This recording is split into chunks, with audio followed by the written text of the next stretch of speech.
Watch this. Next,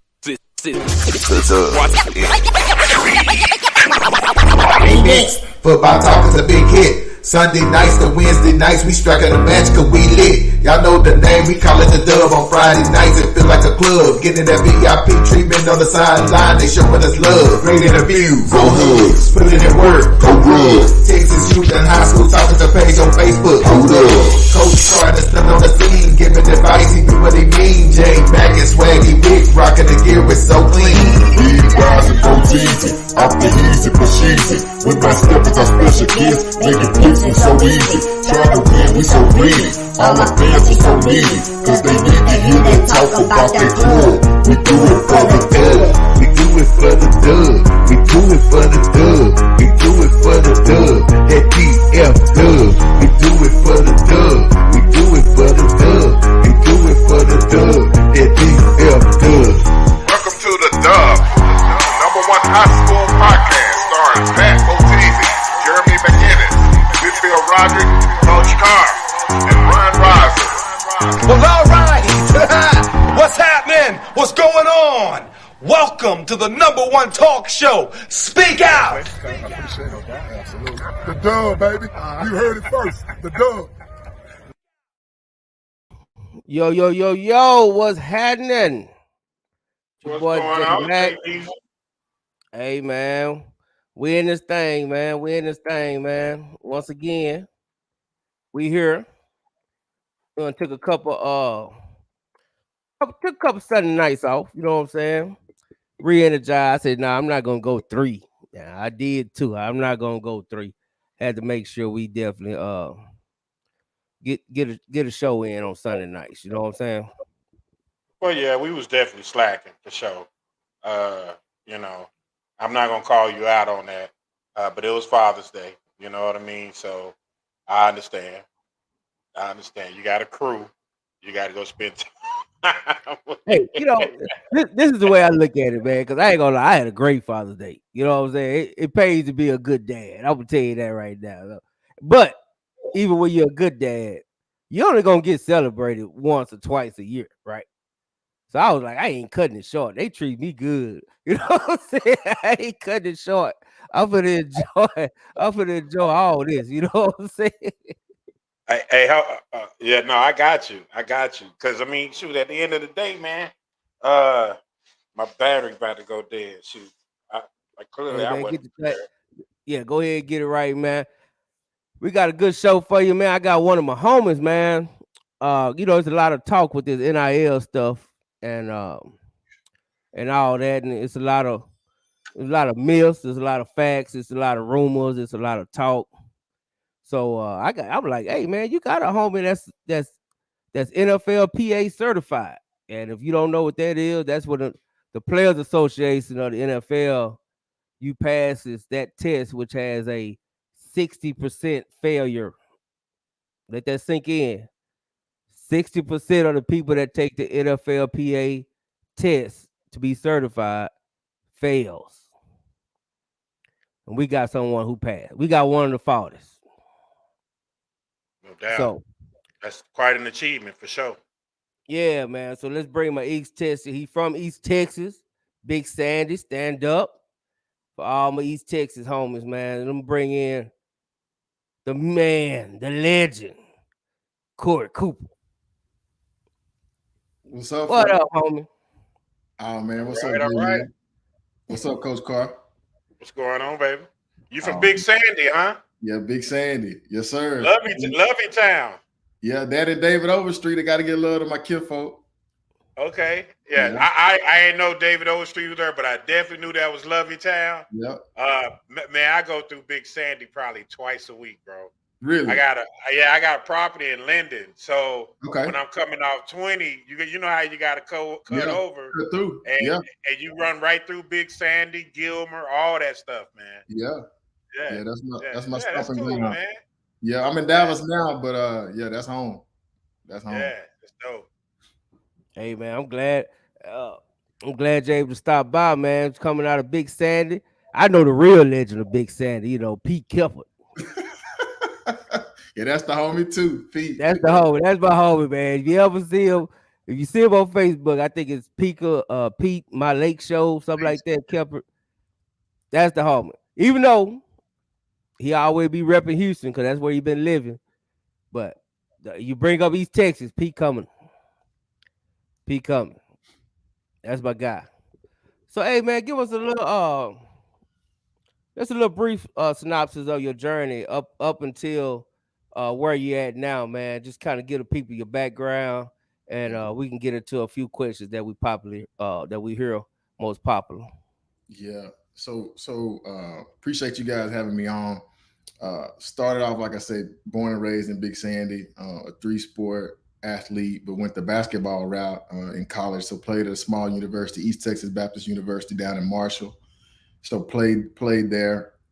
When I finished, well, my coach, shout out to Coach West there, he gave me some good advice. He told me the key to finding a great career is to find something that you would do for free and then find somebody to pay you to do that. And so right out of college, my pops had got sick, and I really just needed to be, it was time to be a man and lead ball alone, and just really get to helping the family. And so that's what I did. Start climbing the corporate ladder. Was working in healthcare, negotiating contracts, and climbing the corporate ladder. But then, man, right before the pandemic, I just started to think about what Coach West told me. It's like, man, what do you want to do? Like, what would you do for free? And really, there was only two things that came to my mind. That was a coach and be an agent. And so how I arrived at the agent piece was I've been mentoring students. I love business, got a high business acumen. I've been negotiating contracts, and I love sports. So I thought, like, what job or what role combines all four of those? And so it was the agent route. I flew out to Indianapolis and did an agent training with Lee Steinberg. A lot of people in the NFL space know Lee, and so did that. And so during that training, you have to do a mock pitch to a current NFL athlete. And so while I was there, somebody I'd been praying about. And so everybody did the pitch. And afterwards he said, all of y'all did a good job. But he looked at me and he pointed, he said, but there was something different about you. I believed everything you had to say. If this is what you want to do, you need to do it. And so that was that final confirmation I needed. And so then I flew back. Pandemic happened, world shut down. NFL didn't do the exam that year. The next year they brought it back. And so I was able to take it and pass it.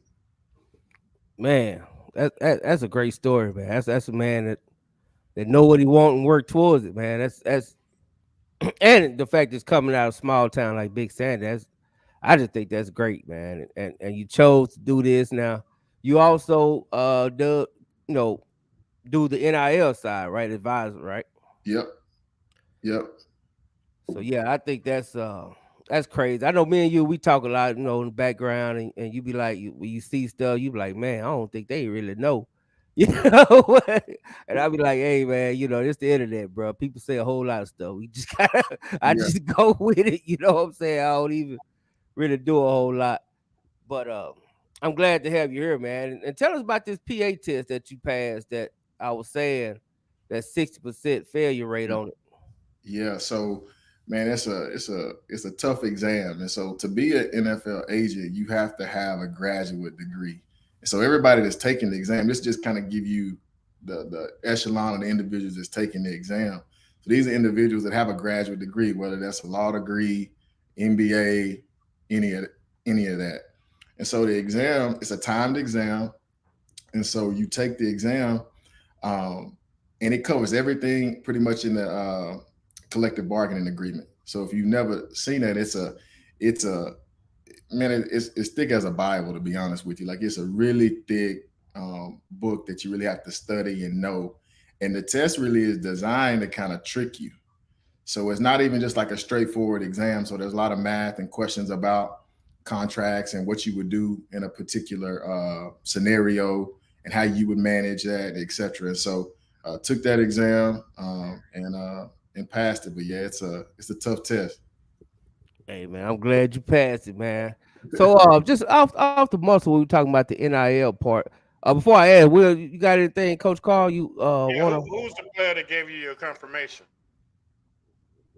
Man, you would ask me that question off the top of my head. How you not gonna know the person that changed your life, man? Come on, dog. Man, because he was a player that was just trying to make he just kind of, it was on the practice squad, etc. Let me get back to you, Coach. You put me on the spot. I mean, come on, man. All right, man, carry on, man. Hey, man, you know when you watch this show, you gotta be ready for Yeah, I know. all questions. You know what I'm saying? You never know, man. I might pull out your ex-girlfriend from 6th grade. You know what I'm saying? You don't know, man. Look, hey, man. We fact check as we go along, man. That's all. Hey, and if we ain't fact checking, trust me, somebody fact check it. I promise you. Yeah, you gonna catch it in the cup. Hey, but it's all true, man. I got the receipts, man. Yeah, no, man. We just Hey, my homeboy Jeff, man, from Jeff Sports Podcast. He just asked a question. He want to know, have you had a chance to meet Dr. Lynn Lashbrook from SMWW? I have not. I heard the name, but I have not had a chance to meet Dr. Lashbrook. Oh, okay. So tell me, man, what is some of the common things you hear about NIL that you think people that you hear that's not right? Yeah. So, man, there's a lot of misconceptions, man, you hear. So one of the things I say that I hear a lot is everyone thinks that their son or daughter has an opportunity to tap into the NIL space. And truthfully, I would say there's really more the 4 and 5 star athletes who are going to have the opportunity to really maximize that. The other thing I would say is you got to be careful because Texas is one of the few states or one of the states that you are not allowed to sign any kind of NIL agreement while you're in high school. So that's key as well, because if you go to these different camps and you're traveling throughout the summer, you might talk to one of the homies in another state and they can maximize that, or they are able to do that in high school. And you think, okay, I'm going to try to do that. And so you can't do that if you're in the state of Texas. So there's some talks about maybe that might happen. But right now you're not allowed to capitalize in that way. Oh, okay. So what do you tell, like, when it comes to NIL, like, what if you was advising a parent and they was looking for the best school, and so let's say they was probably like more of a high 3-star type athlete. Yeah. What advice would you give them? Would you tell them like, hey man, just go find where you could play and we worry about NIL later, or will you be like, go where someone has the what's the proper? I can't think. The collective. Yeah. Go with where maybe teams have the collective or every player. Yeah. Like I think Texas Tech got something like that where like every player get 35,000-40,000 or whatnot. What would be your advice to something like that? Man, I'm a bit old school, and growing up in East Texas and Big Sandy, I live by some core principles, and I would say at the end of the day, go where you want it, right? A lot of times you can go chase the money, and don't get me wrong, the money's good. Like, I'm not telling anybody to miss out on opportunity, but go where you want it. Go where that coach and that staff, they have a plan for you. You can tell that they know you, they know your family, they've invested time in you. Go there. And then when you start looking at opportunities as far as NIL and the collective, if they have a collective, that's great. If they don't, I would say one of the things I tell players and families, we want to keep the main thing. And at the end of the day, ball is that's what's getting you the opportunity. That's what helping you go to college, so you have the opportunity to play ball and get your education. So that's what I would advise. Like, do that. Well, yeah. Let me ask you this though, Coach. Cory. So you were saying that the NIL is really for 4 and 5 stars, correct? Well, I would disagree, and here's why I would disagree with you. What the NIL did, it allowed student athletes to make money. So your niche doesn't necessarily have to be somebody paying you.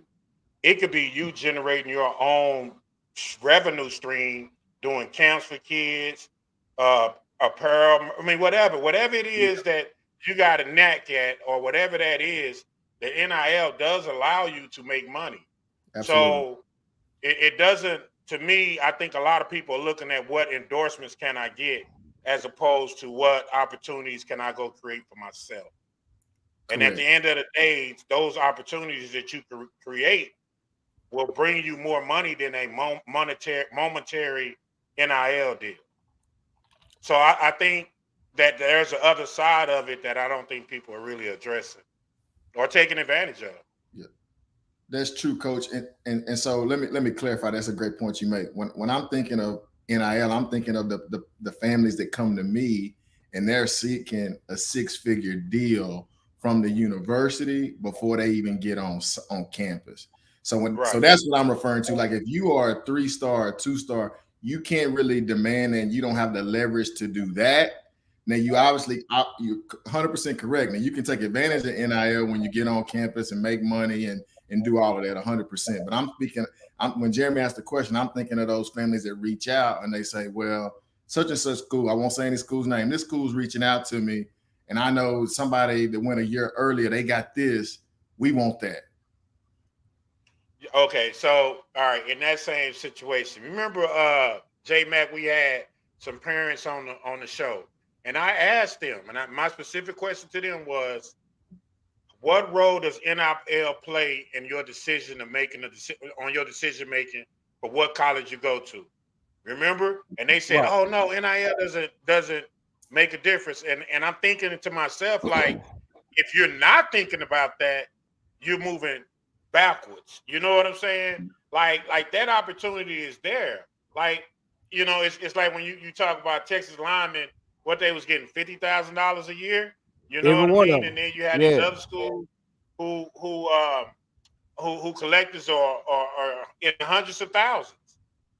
You got to make a decision. Yes, I need to go where I can play ball because ultimately, if you're not playing, you're not getting paid, right? Let's just be honest. The other thing too is you got to take that into consideration.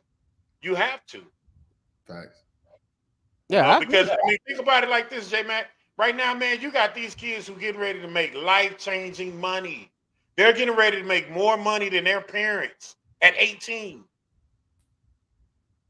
Like, you really got to be smart about that, man. I'm sorry, Cory. No, you good. I tell you something that's almost laughable. So technically, the way the law is written around NIL is the player is not supposed to be able to be compensated for their performance on the field.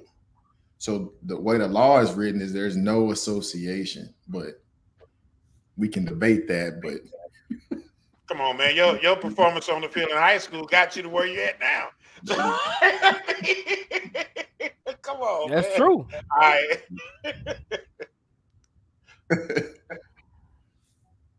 Absolutely. That's true. But yeah, that's what I'm saying. Okay, so another one we got, and I know this happens in basketball, probably more than football, but I see a lot of them. To me, they do it the right way. They have a good year, then they hit the transfer portal. So, what advice do you, if you had someone hit you up, they son, daughter just had a great year, and they hit you up and say, Mr. Cooper, I think I want to hit the transfer portal. I'm trying to cash out and make some money now before I move on to the next step. Like, do you just take it over? Of course, you know you do all what you got to do to be the official advisor or whatnot. But how did that process go? Yeah, I would say, man, you'd be surprised at the questions that I get and some of my friends in the industry get. But I would say for me, it's more than a transaction. Like I'm really trying to build relationships and get to know the family and get to know what are your long-term goals. To your point, Coach Carr, life altering money, right? Because I'm also thinking everyone wants to make it to the NFL, but what about the players that don't? Like, what can you do now in these 3-4 years to set yourself up? So even if you don't make it to the NFL, you really have changed the trajectory of your family. And so I'm asking them questions about what's your long-term goal, what's your vision, even outside of the NFL, like what do you want to do? And then that's the way I kind of steer them in that direction. And then we look at options as far as which schools are interested. Because a lot of times this might be a little taboo. They already know, like coaches from other universities are already jumping in those DMs and hitting them up and telling them to come here. And so they already know who's interested. And then you can look and kind of see and know like what they're paying and what the athlete potentially can make. So I got a question now. Is it legal? That's what I guess I need to ask. is it legal for you to like show up with the parents and stuff, like doing visits and stuff? So you talking about like a high school player? You're talking about a A trans? high school player that's visiting, doing their officials or whatever before they decide. Yeah. So here's where I would say is a little bit of gray area. It depends, because if let's say like there are some agents or advisors that serve as a trainer, or they own a gym, and so if it's in that, that's one of the ways that you still can go, because if you've been working with this athlete, then you can go as a trainer, right? Right. But Or a family friend, right? family friend, there you go. But I would say, like, just as a quote unquote advisor, you got to keep in mind the athlete is not able to take advantage of their name, image, and likeness in high school. So why would you have an advisor in high school? Yeah. I see what Because you're saying. they can't sign with you till after they graduate high school anyway, right? Exactly. But I guess what you could say is like the family friend, right? You can still go and you can go listen. Yeah. Yep. The one thing I learned about the NCAA is they leave gray areas for everybody. Absolutely. But I mean, as they should. As they should. it's like rich people and tax breaks. It's Yeah. a way. It's a way. You know what I'm saying? How many L's you got in your name? You got 2 L's? Oh, okay. That's another tax break. Yeah. Yeah. Absolutely, man. Yeah. Absolutely. And speaking of tax, which that was a good segue on my part. If you got a client that say has a big deal, big NIL deal, man, I mean, is it something they need to know about that? Because it is tax on that. Like that ain't just free money. Right. Yeah. No, Uncle Sam gonna want his piece, man, like that with everything. And so, yeah, I'm not a tax attorney, so I can't give tax advice. I want to say that before somebody jump in the comments and say they heard on the dub that Cory said. But I would tell you, like, yeah, definitely consult a tax attorney, and definitely know that you're going to have to pay taxes on that money that you receive. Like that's a big piece of it. And a lot of families aren't thinking about that. They hear a number and they think they're getting that, they will receive all of that. But no, that will be taxed. And I personally even just like recommend, like if you want to go that route, you need to set up an LLC. Yep. That's the better route. And I'm saying that just from a business perspective, right? Not giving or now are you telling these kids to set up trusts as well? You know what I mean? Yeah. It really depends on a few things. Coach Carr, I tell you what I've learned is that, and this is kind of what got us to talking about this early in the week, J Mac, is the family dynamic comes into play sometimes, right? Because if I use this example, because this actually happened. If it's a single mom, then all of a sudden the athlete is performing really, really well. Now the dad hasn't really been around. Now he comes into the picture, and now they disagree on what needs to happen with the child and the child's career and their future. Right? So then you get into a little bit the advisor, the person that's trying to help, you're almost in the middle because they're both calling you, I want to do this. Well, she want to do that. Well, I pay for this. And so that's where I tell both parents, at the end of the day, I have to look out for the best interest of the player, because that's who I'm representing.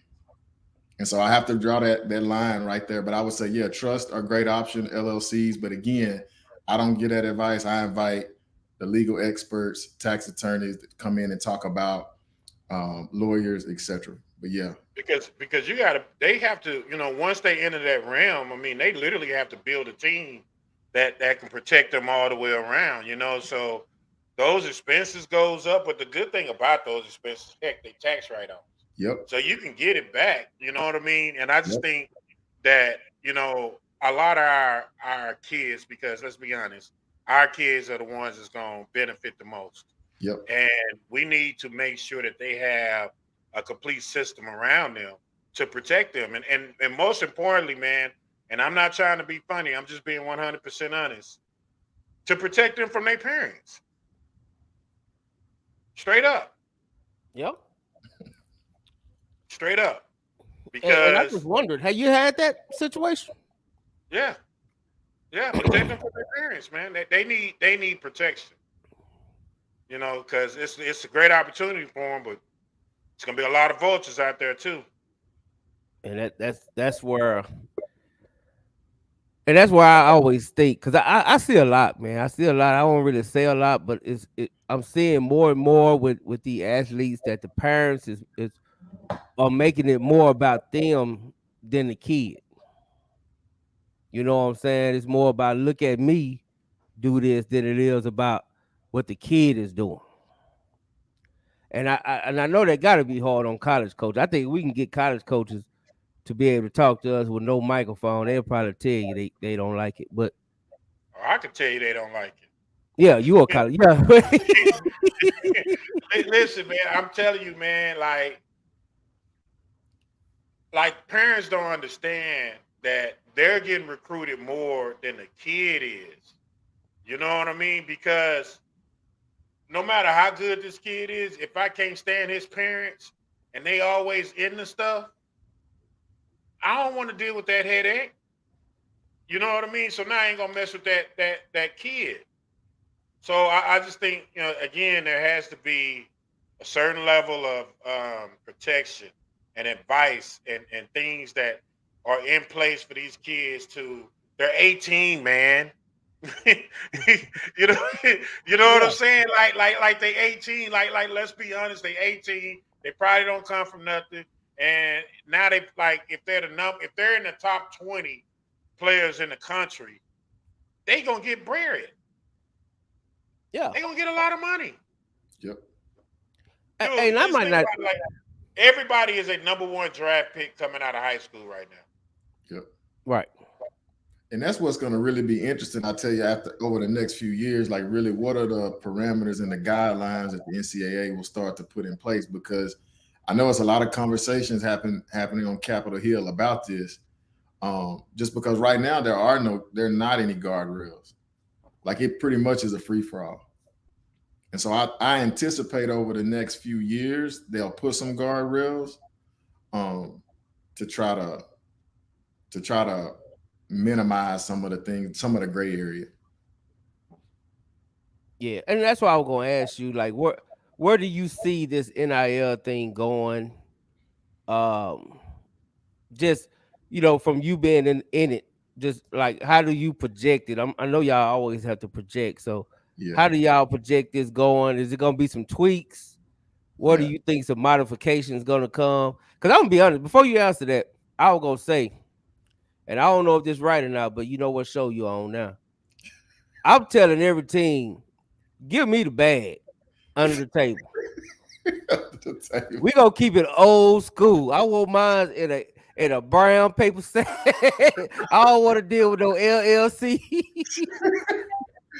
Coach Carl, what's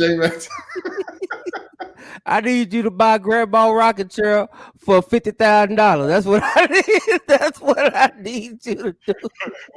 Wait, what they say? What they say? The more Baptist preachers get that congregation of I need to get the building fixed. Where's $100,000 to the building fund? You know? That's it. I ain't even. Well, the truth is, like Coach Carl, you know this better than either us playing big time college football. Like, and we read all the stories. Like this stuff has been going on, right? Like this has been happening, and so now athletes legally can really invest in their future and be compensated for their name, image, and likeness. I think for the future, I think there'll be some more guardrails. The thing that's hard to predict, each state manages this.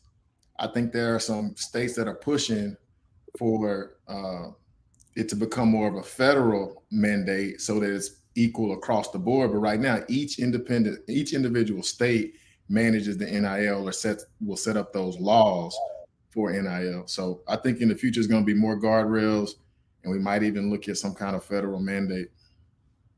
Hey, what do you think is probably going to be the first thing that, like, from what you see, like, okay, this has to happen? What is that? This?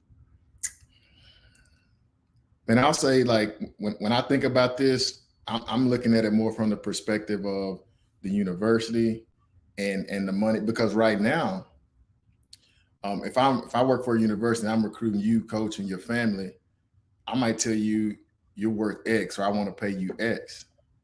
Well, what I'm hearing now is there's not really a mandate. Like, did you ever receive that?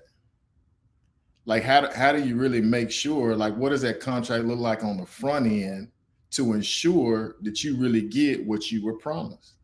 Like, I'm hearing of players that are leaving universities because they were promised X, but it never happened. It never came. So that's like that quarterback at Florida who was promised like 4 or 5 million or something like that. Yep. And when he got there, they didn't have it for him. Yep. And he left. Yep. You know what I mean? And that's the other part of it, right? So I think this whole thing is a curse, man. You know what I mean? And the gift is we're gonna see an influx of young African Americans being able to take their families to a higher level at an earlier age, right? Yep. I think that's gonna be awesome.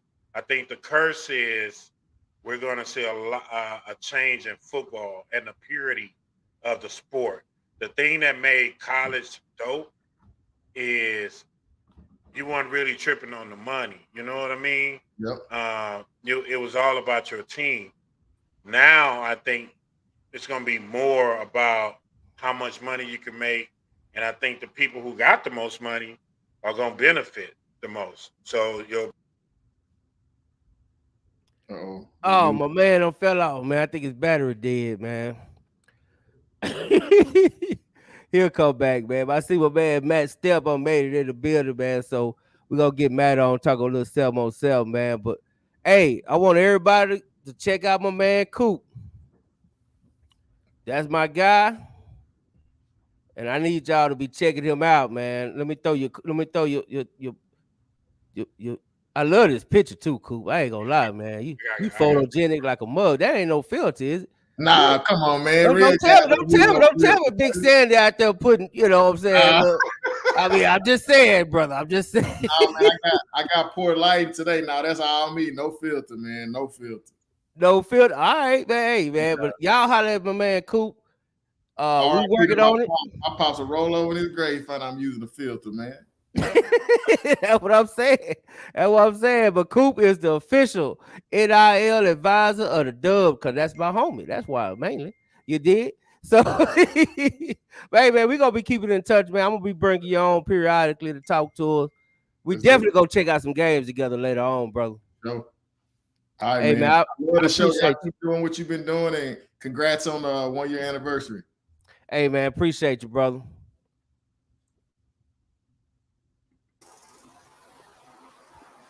Got my man Matt Stepper. What's up, Matt? What's up, fellas? What's up? How are y'all? Hey, man, we good, man. Let me play this commercial real quick. You know what I'm saying? Pay your bills. Pay your bills. Yeah. First, let me. Yeah. I gotta pay some bills, man. First, let me see. I'll go play. I love to play your video whenever you come in, but let me play this commercial real quick. Hey, I'm Reginald Samples, 6A Division I state champion. I just want to give a shout out to the Dub, my favorite podcast and program. Ron Murray, Mr. High School Holler, K104, the biggest out there at the 214 day camp. Big shout out to the Quentin Jackson, you know the Duncanville all-world quarterback. It was good. The Quentin Jackson, shout out to the Dub High School Podcast. Big shout out to the Dub, man. I see y'all making moves and doing what y'all need to do.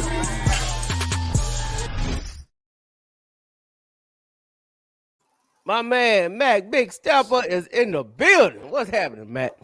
What's going on, fellas? Just another day. Just got back from College Station. About to head to Canada tomorrow. And, I got the magazine finished up. So, it's almost football season. It's almost here. Hey, man, that's Matt, what up? That's a hell of a Coach Carr, difference. What's going on? Hey, Matt, that's a hell of a difference between Canada and College Station, brother. Yeah, man. I was looking at it today, man. I'm excited. It was hot down there, and I'm looking at my weather bug right now. Let me tell you what temperature is in my house in Canada right now, J-Mac. It is 72 degrees. Oh, man.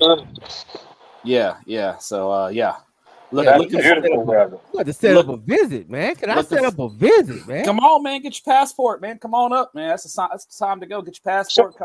Come visit. Hey, Matt, so you need a passport to go to Alaska? Canada, my brother. Oh, Canada. Oh, I was about to say, dang, ain't that? No, you didn't want to go to Canada. You need to go to Canada. Yeah. You used to. Now I talked to some of my friends up there. It used to be you didn't need a passport before 9/11, but after 9/11 you had to get a passport. So yeah. Hey man, speaking of which, man, I know you speaking of College Station, man, y'all did a great job. Shout out to Dave Campbell and Texas Live, man. Y'all covered the hell out of that in the heat. Thank you. Yeah, we had some technical difficulties because man, I don't know what it is, man. I was talking to Coach Mathis from DeSoto before their last game, and we were man, College Station.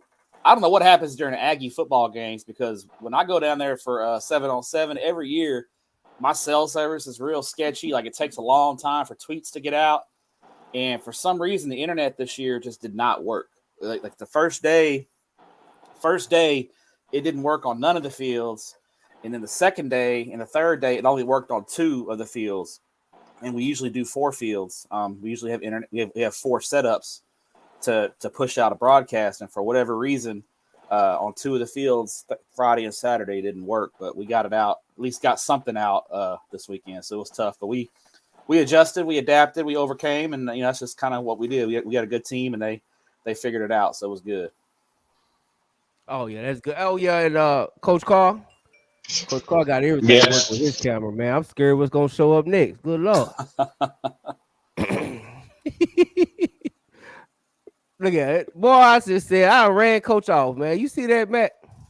He'll be back. Coach Carr will be back. He won't be gone long. Well, I know he said he redid his studio, man. So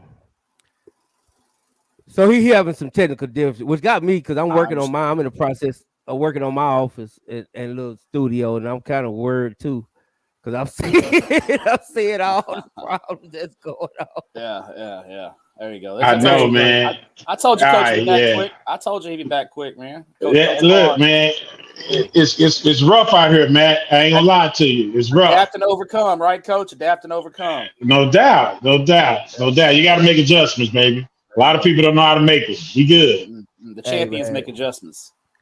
And there you go again. Hey, we gonna hang in there, baby. It ain't over till it's over. Hey, J-Mac, can I put a little advertisement out real quick? Oh man, yeah, for you, man. Hell yeah. Here you go. You get Dave Campbell's magazine right here. Get it. Be in stores after July 4th. But if I know J-Mac, you subscribed. They got your magazine in the mail. So if you don't subscribe and you want to get it in the store, come get it. Every high school in the state of Texas it's called the Bible of Texas football for a reason. So yes, sir. Come get it. So hey, Matt, speak. Go ahead, J-Mac. I'm sorry. No, I was just saying, trust me, you will be smarter. You want to be smarter in high school football, you got to get the Bible, baby. You got to get the Bible, man. I love that magazine, man. One of the best joys of my life was seeing my son's name in that magazine. It just, hey, man, that was just like priceless to me. You know what I'm saying? Yeah. Go ahead, Coach. No, hey, so I was reading, man. They was talking about all the transfers.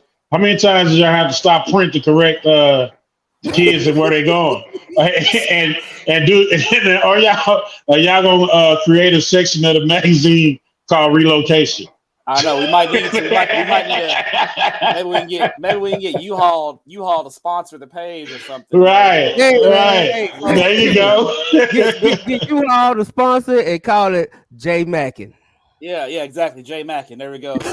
There you go. That's it. There you go. We'll talk to Jay. We might need to get a copyright on that and then get J Mac some royalties for that, Or yeah, I appreciate it. I don't know. Man. Do we give the royalties to J Mac or Coach Todd? I don't know. I was just going to say, don't say that too loud because Todd. Well, hold on. His hand out. Well, how much does Coach Carr get for? I brokered the deal. I brought the deal into fruition. I put it into the atmosphere. You get your standard 3%, agent 3%. There you go. Agent fee, yeah. So there you go. Yeah. So to pull back the curtain a little bit, what we start doing questionnaires usually around the first week of March, and we get them in consistently till about the middle of May. And so a coach can turn in his questionnaire in March, and then a lot can happen between March and May. So we do have kind of a folder that we keep in our shared drive that we update coaching changes and transfers, or if a kid, the kid gets kicked off the team for, behavior issues. That's happened before too, where a kid didn't act right. And maybe he's not getting kicked off the team, and maybe the coach took him out of the magazine because he wasn't doing what he was supposed to be doing. Whatever the case may be, we have a folder for those kind of things. But we take the approach now to where we try to update as much as we can. But once we hit that button to go to print, I mean, it is what it is. You control what you can control. We got to hit that button at some point. And once we hit that button, if it happens after the fact, then it like the relocation of the Prosper Rockhill quarterback, who was committed to Oklahoma and moved to Oklahoma just last week.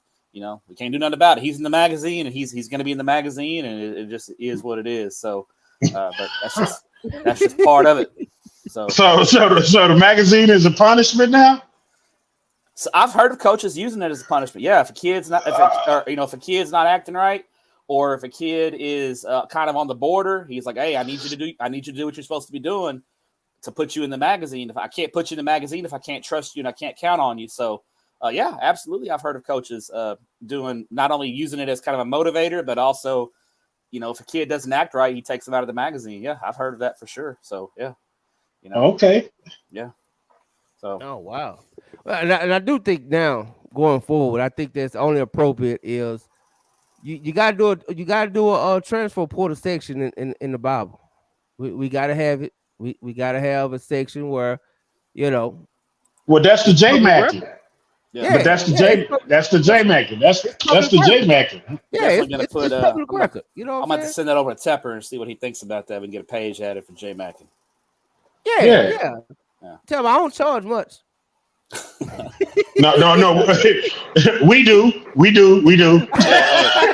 Hey, if we get a sponsor, I'll tell the sponsor whatever number y'all want me to tell the sponsor. There you go. So, there you go. Exactly. So, you know what I'm saying? If it ain't coming out of my pocket, I say get yours as much as you can. Hey, well, if that's the case, we charge. Yeah, you're right, Coach. We charge a lot. And I do think that. Yeah. Well, I don't know what you. Right. I don't know what you thinking. We're doing my bad. Hey, man, tell us about the weekend, man. About the 707.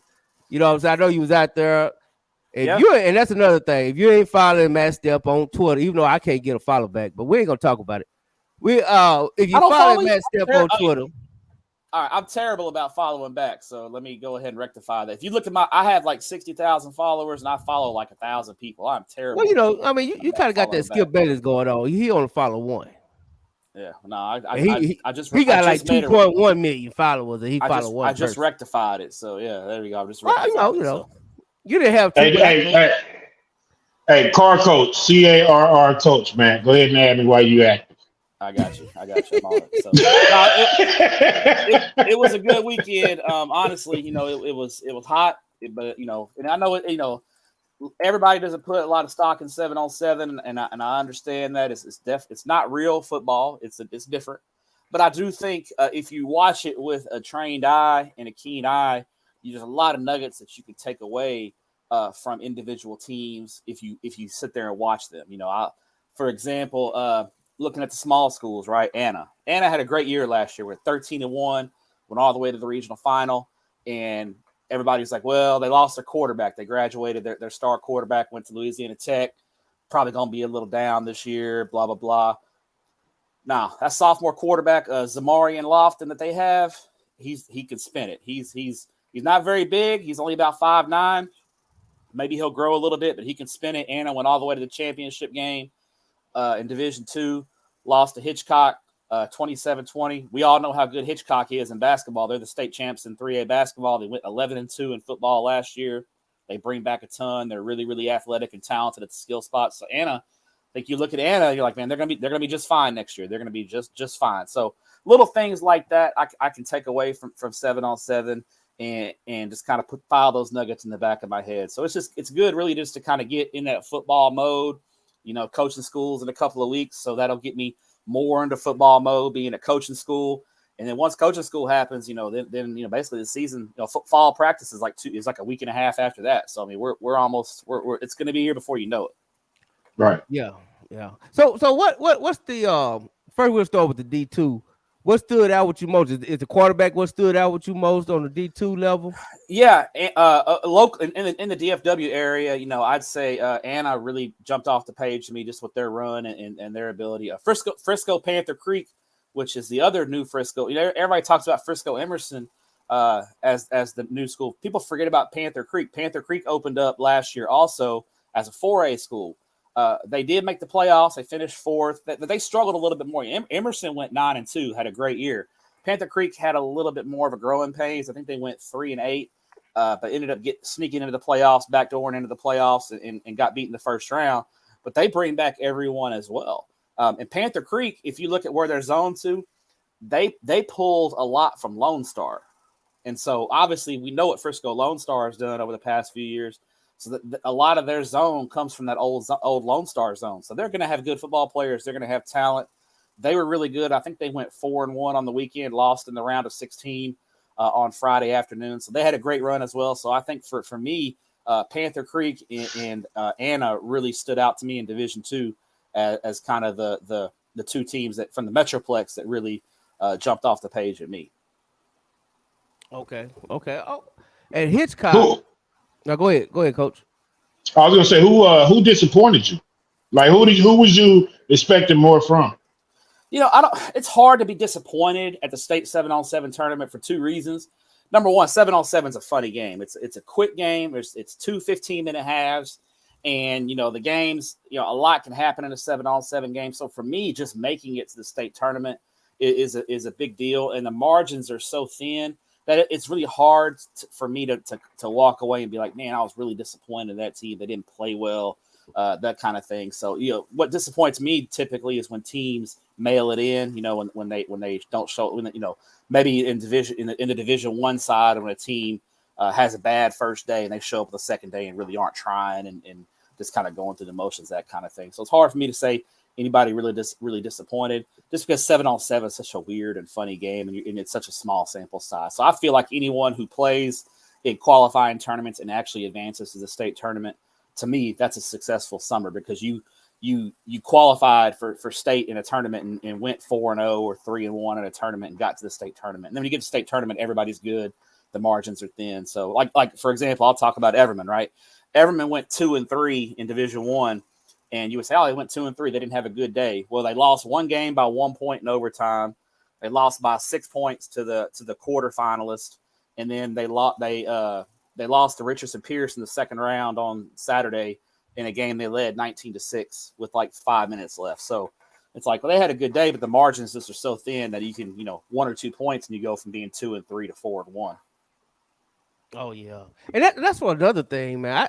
To me, that 7-on-7 state tournament is a battle of attrition too, because it's hot, and it seems like these teams are playing back to back, and not everybody has two separate. So you got kids going both ways and stuff like that. So it's kind of hard to get a gauge of who really, you know what I'm saying. Oh yeah, it's a war of attrition, especially when you get further and further, because to win the state championship in 7-on-7, you got to win 5 games in one day, and you played 3 the day before. So yeah, and like I said, it does get hot, and you're on that turf, and it's even hotter on that turf. So it could be a little bit of a war of attrition. I think, for example, Coppell lost in the semifinals to Round Rock in a close game. And actually, they threw a touchdown pass at the end of the game, but it was like 4.06 seconds, and they lost to Round Rock. So but I think in that Round Rock game, after coming off their win over DeSoto, I think they were out of gas, and especially on defense because they played such a good defensive game against DeSoto the game before, and you turn around, you're on that high, you're celebrating after beating DeSoto, who was the state champs. You're on that high, and then you come back and have to play Round Rock right away, and I think they kind of ran out of gas. So yeah, you're right. It is a war of attrition. You got to be able to bounce back, and unfortunately for them, they didn't. But Coppell had a really good run, so. Congrats to them for getting to the semifinals. Yeah, and speaking of it, that's a good segue, man. I knew you'd say that. Hey, man, I like the way you set that up, man. You know what I'm saying? A pro. Yeah, I forgot you ain't no rookie. You're a veteran at this time. Yeah. So, hey, man, what the hell went on with DeSoto and Coppell, man? And I don't know if you want to keep it trill or you want to be politically correct. Hey, I forgot. Talk about it. You ain't no rookie. You're a veteran at that time. Feedback. Hey, man, I mean, I was sitting right. I mean, so first of all, I think DeSoto didn't play very well against Coppell. Coppell's defense really did play good in that game. They made some plays, made things difficult for DeSoto, and Coppell offensively executed at a really high level and was able to get the win. I know, I was sitting right over there amongst the DeSoto crowd, and I think part of the problem for DeSoto, especially when you're looking at 7-on-7 too, is the kids are right there and the parents are right behind them. And I think the kids feed off whatever energy is coming from their parents because the coaches aren't able to be as involved as much. So now when the parents are right behind them screaming about 4-second calls, which really weren't 4-second calls, me and the homie Mike Roach were sitting right there keeping our own 4-second clock. They weren't 4 seconds, guys. They were like 3.7, pretty consistently 3.6, 3.7. And me and Mike Roach, I don't give a damn who wins. I don't care. I didn't go to Coppell. Roach didn't go to Coppell. I don't give two shits about who wins a 7-on-7 game. But I thought it was funny that the DeSoto parents were so upset about 4-second calls because there was one guy, I don't know who it was his 4-second count was the fastest 4 second. He's sitting there hollering 1 Mississippi, 2 Mississippi, 3 Mississippi, 4 Mississippi. And it's not. Hey, I bet you. I bet you that's feastal too. Hey, I wouldn't have bet he's a preacher. I wouldn't have bet he's a preacher. No, that's Lee. That's Lee. He took it back to throw up tackle. I mean, and let's just keep it real. It's not like the DeSoto parents are the most unbiased people in the world. They're biased. No, they want DeSoto to win. Yeah. So. Absolutely. They should be, right? They should be. But when you start screaming about, they cheating us, the refs are cheating us, they don't want DeSoto to win, they hate DeSoto, then what do the kids do? The kids feed off that energy, and then that reflects on them, and then you get a kid that gets gets disrespectful towards an official. A key player gets disrespectful towards an official, gets kicked out of the game because he's feeding off that negative energy. So did that happen? Did that happen? It absolutely happened. And so a kid got kicked out. Yes, he did. A player got kicked out, and Coach Mathis had a long talk with that young man after the game was over. He was not happy with him. Yeah, and I know Coach Mathis. Coach Mathis do not want his players acting a fool. No, he said he goes, you're not going to embarrass yourself. You're not going to embarrass me. You're not going to embarrass your family. You're not going to embarrass the DE on the front of your shirt. Don't do it. So it's a learning experience, right? This is not real football, so you can take it and learn from it. But I do think that sometimes that energy that you give off as a parent, especially when you're sitting right behind those kids, you have to be cognizant of that and mindful of that because the kids feed off of that. It's just like when in real football, when the coaches are on the sideline, if the coaches have that negative energy, the kids feed off. The kids are going to feed off whatever energy the captain of the ship is given. Well, because the high school coaches by the UIL rules aren't allowed to coach and be involved. Now, some of them are involved to a certain extent, and they can kind of keep things from getting out of control, but they're really not supposed to be involved. So where are they getting? Who's leading? Who's steering that ship? Who's leading that? Who's the captain of the ship, so to speak? Okay, let's take Lee Feaster. Let's take Lee Feaster off the hook. He said it wasn't him.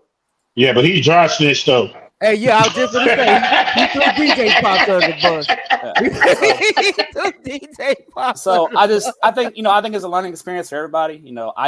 I just don't think DeSoto played very well. Coppell got 3 stops, DeSoto got 1 stop, and that's in 7-on-7 in a 30-minute game. That's the difference in the game. So what was the score? 25-21, I believe. It's a close game. It's a close game. So. It's just one of those things that happens. 7-on-7 is a funny game, and little minute details matter. And DeSoto just wasn't sharp in that game. That's just what happens. But I don't think it was a conspiracy by those referees are from San Antonio. It wasn't a conspiracy that those guys in San Antonio, half of them probably don't even know where the hell DeSoto or Coppell is in the end. They're just out there. They're just out there working, trying to get ready. So it just didn't work out for DeSoto. But I think as a parent, and it's not just and let me be clear. It's not just DeSoto's parents. There's a lot of parents that do it. Right. Oh yeah. But at 7-on-7, because you're so close and the coaches aren't involved, whatever energy you give off as a parent, if you're giving off the energy that we're getting cheated, that the refs don't like us, that the world is out that everybody wants us to lose, and that the kids feed off of that and then take it, and then it kind of compounds itself, and then they get mad, and the parents get madder, the kids get more upset, and then you're hot and you're frustrated and you're competitive and it's not going. It just kind of multiplies on itself out there. So sometimes you just got to kind of take a step back and let the kids do work and be supportive, but not be negative. Yeah, but I think a lot of that too is, man, that's for some reason that's we can't like there. I read a comment and one of the DeSoto parents was like, "No, they just kicked our butt. They was just a better team than us that day." You know what I mean? It was Tigers pops. Yeah, and I think he was. Yeah. You know what I'm saying? So sometimes instead of it being the refs were out to get us or they didn't want us to win, sometimes it just needs to be like, hey, tip your hat and keep it moving. And they got us that day, and that's just what it is. And that happens when you're playing good people. In real football and basketball and baseball, you're not gonna win every game. Sometimes the other guy's gonna win because the other guy's trying to win too. He ain't just gonna sit out there and defer because you're DeSoto. Like, come on now, they're trying to win too. So, and they're good, and so it just happens sometimes. And when you get beat, you just got to tip your hat and keep it moving. And I thought Coach Mathis wasn't super happy about the officials, but he also was very quick to congratulate Coppell. He was in the handshake line. He shook all the Coppell kids' hands and told them they did a great job. And and that's what you do when you get beat. You sometimes you just have to shake the other guy's hand and be like, man, good game, you got me. But I'm gonna get you next time. So. Yeah, and it's okay. It's okay to lose. You know what I mean? It's okay to, you just got to go do some more work. Clearly, you just went better than them that day. But what else? Like, so do you, and I think too, when you think about that DeSoto game, is like that's a lesson they're gonna have to learn when it starts to come the repeat, right? So it's easy to not be the 100, but now you're the 100. It's kind of like soccer. Once you're the 100, everything is different from that point on. You know what I mean? Like twice. Nobody. Yeah. That's a different energy that you're gonna get from opponents. Absolutely.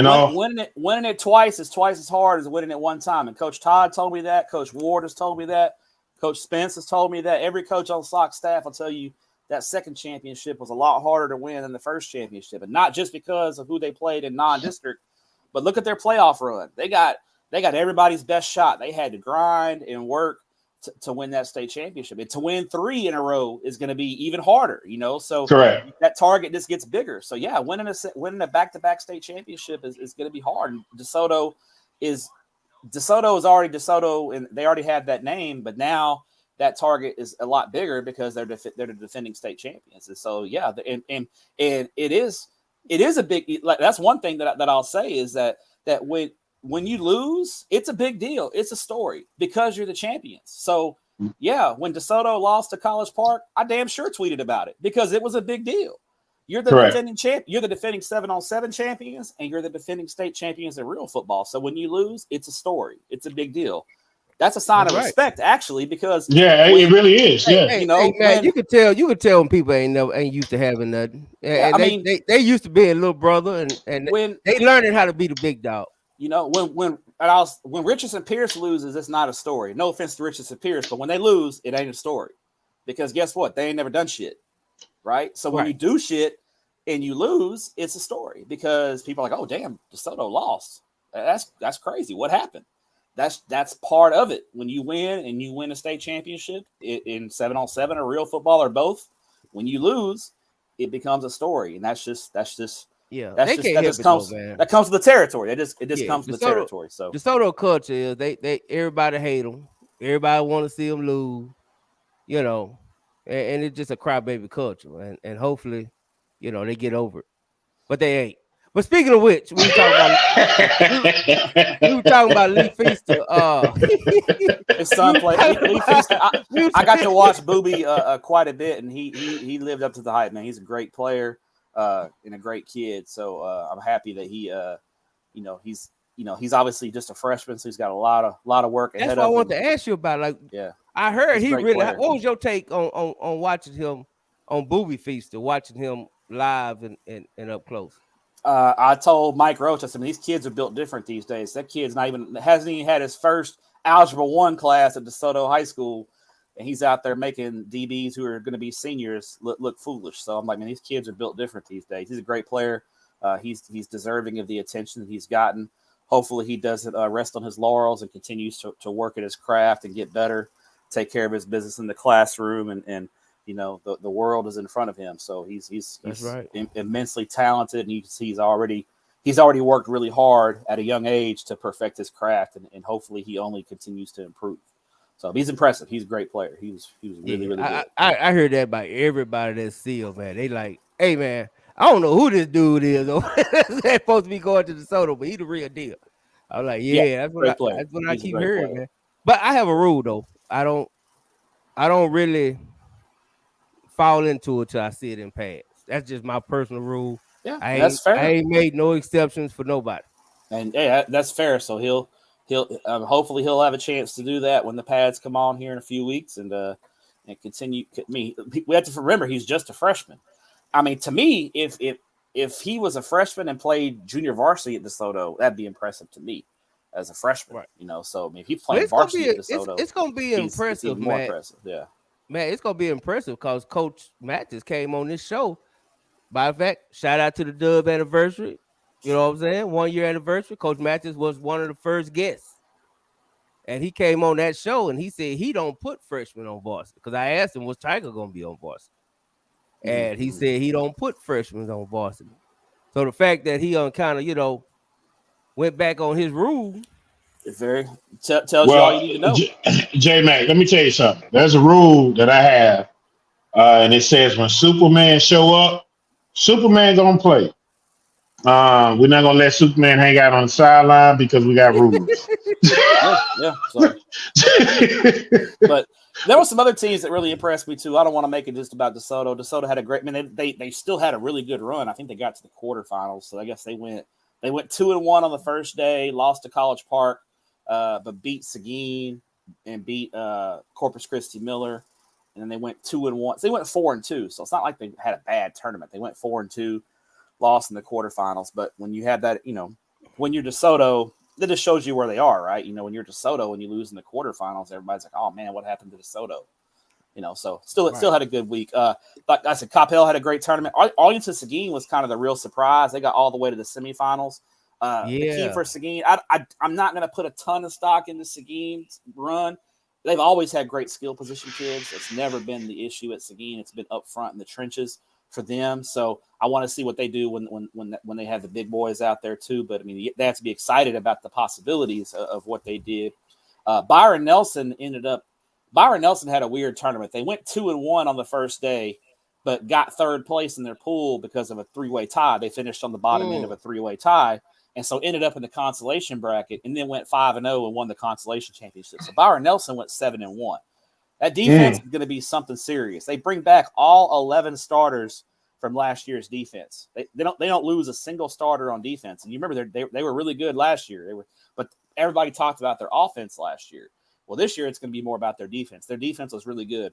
In the championship game in the consolation bracket, they beat Shadow Creek 25-0.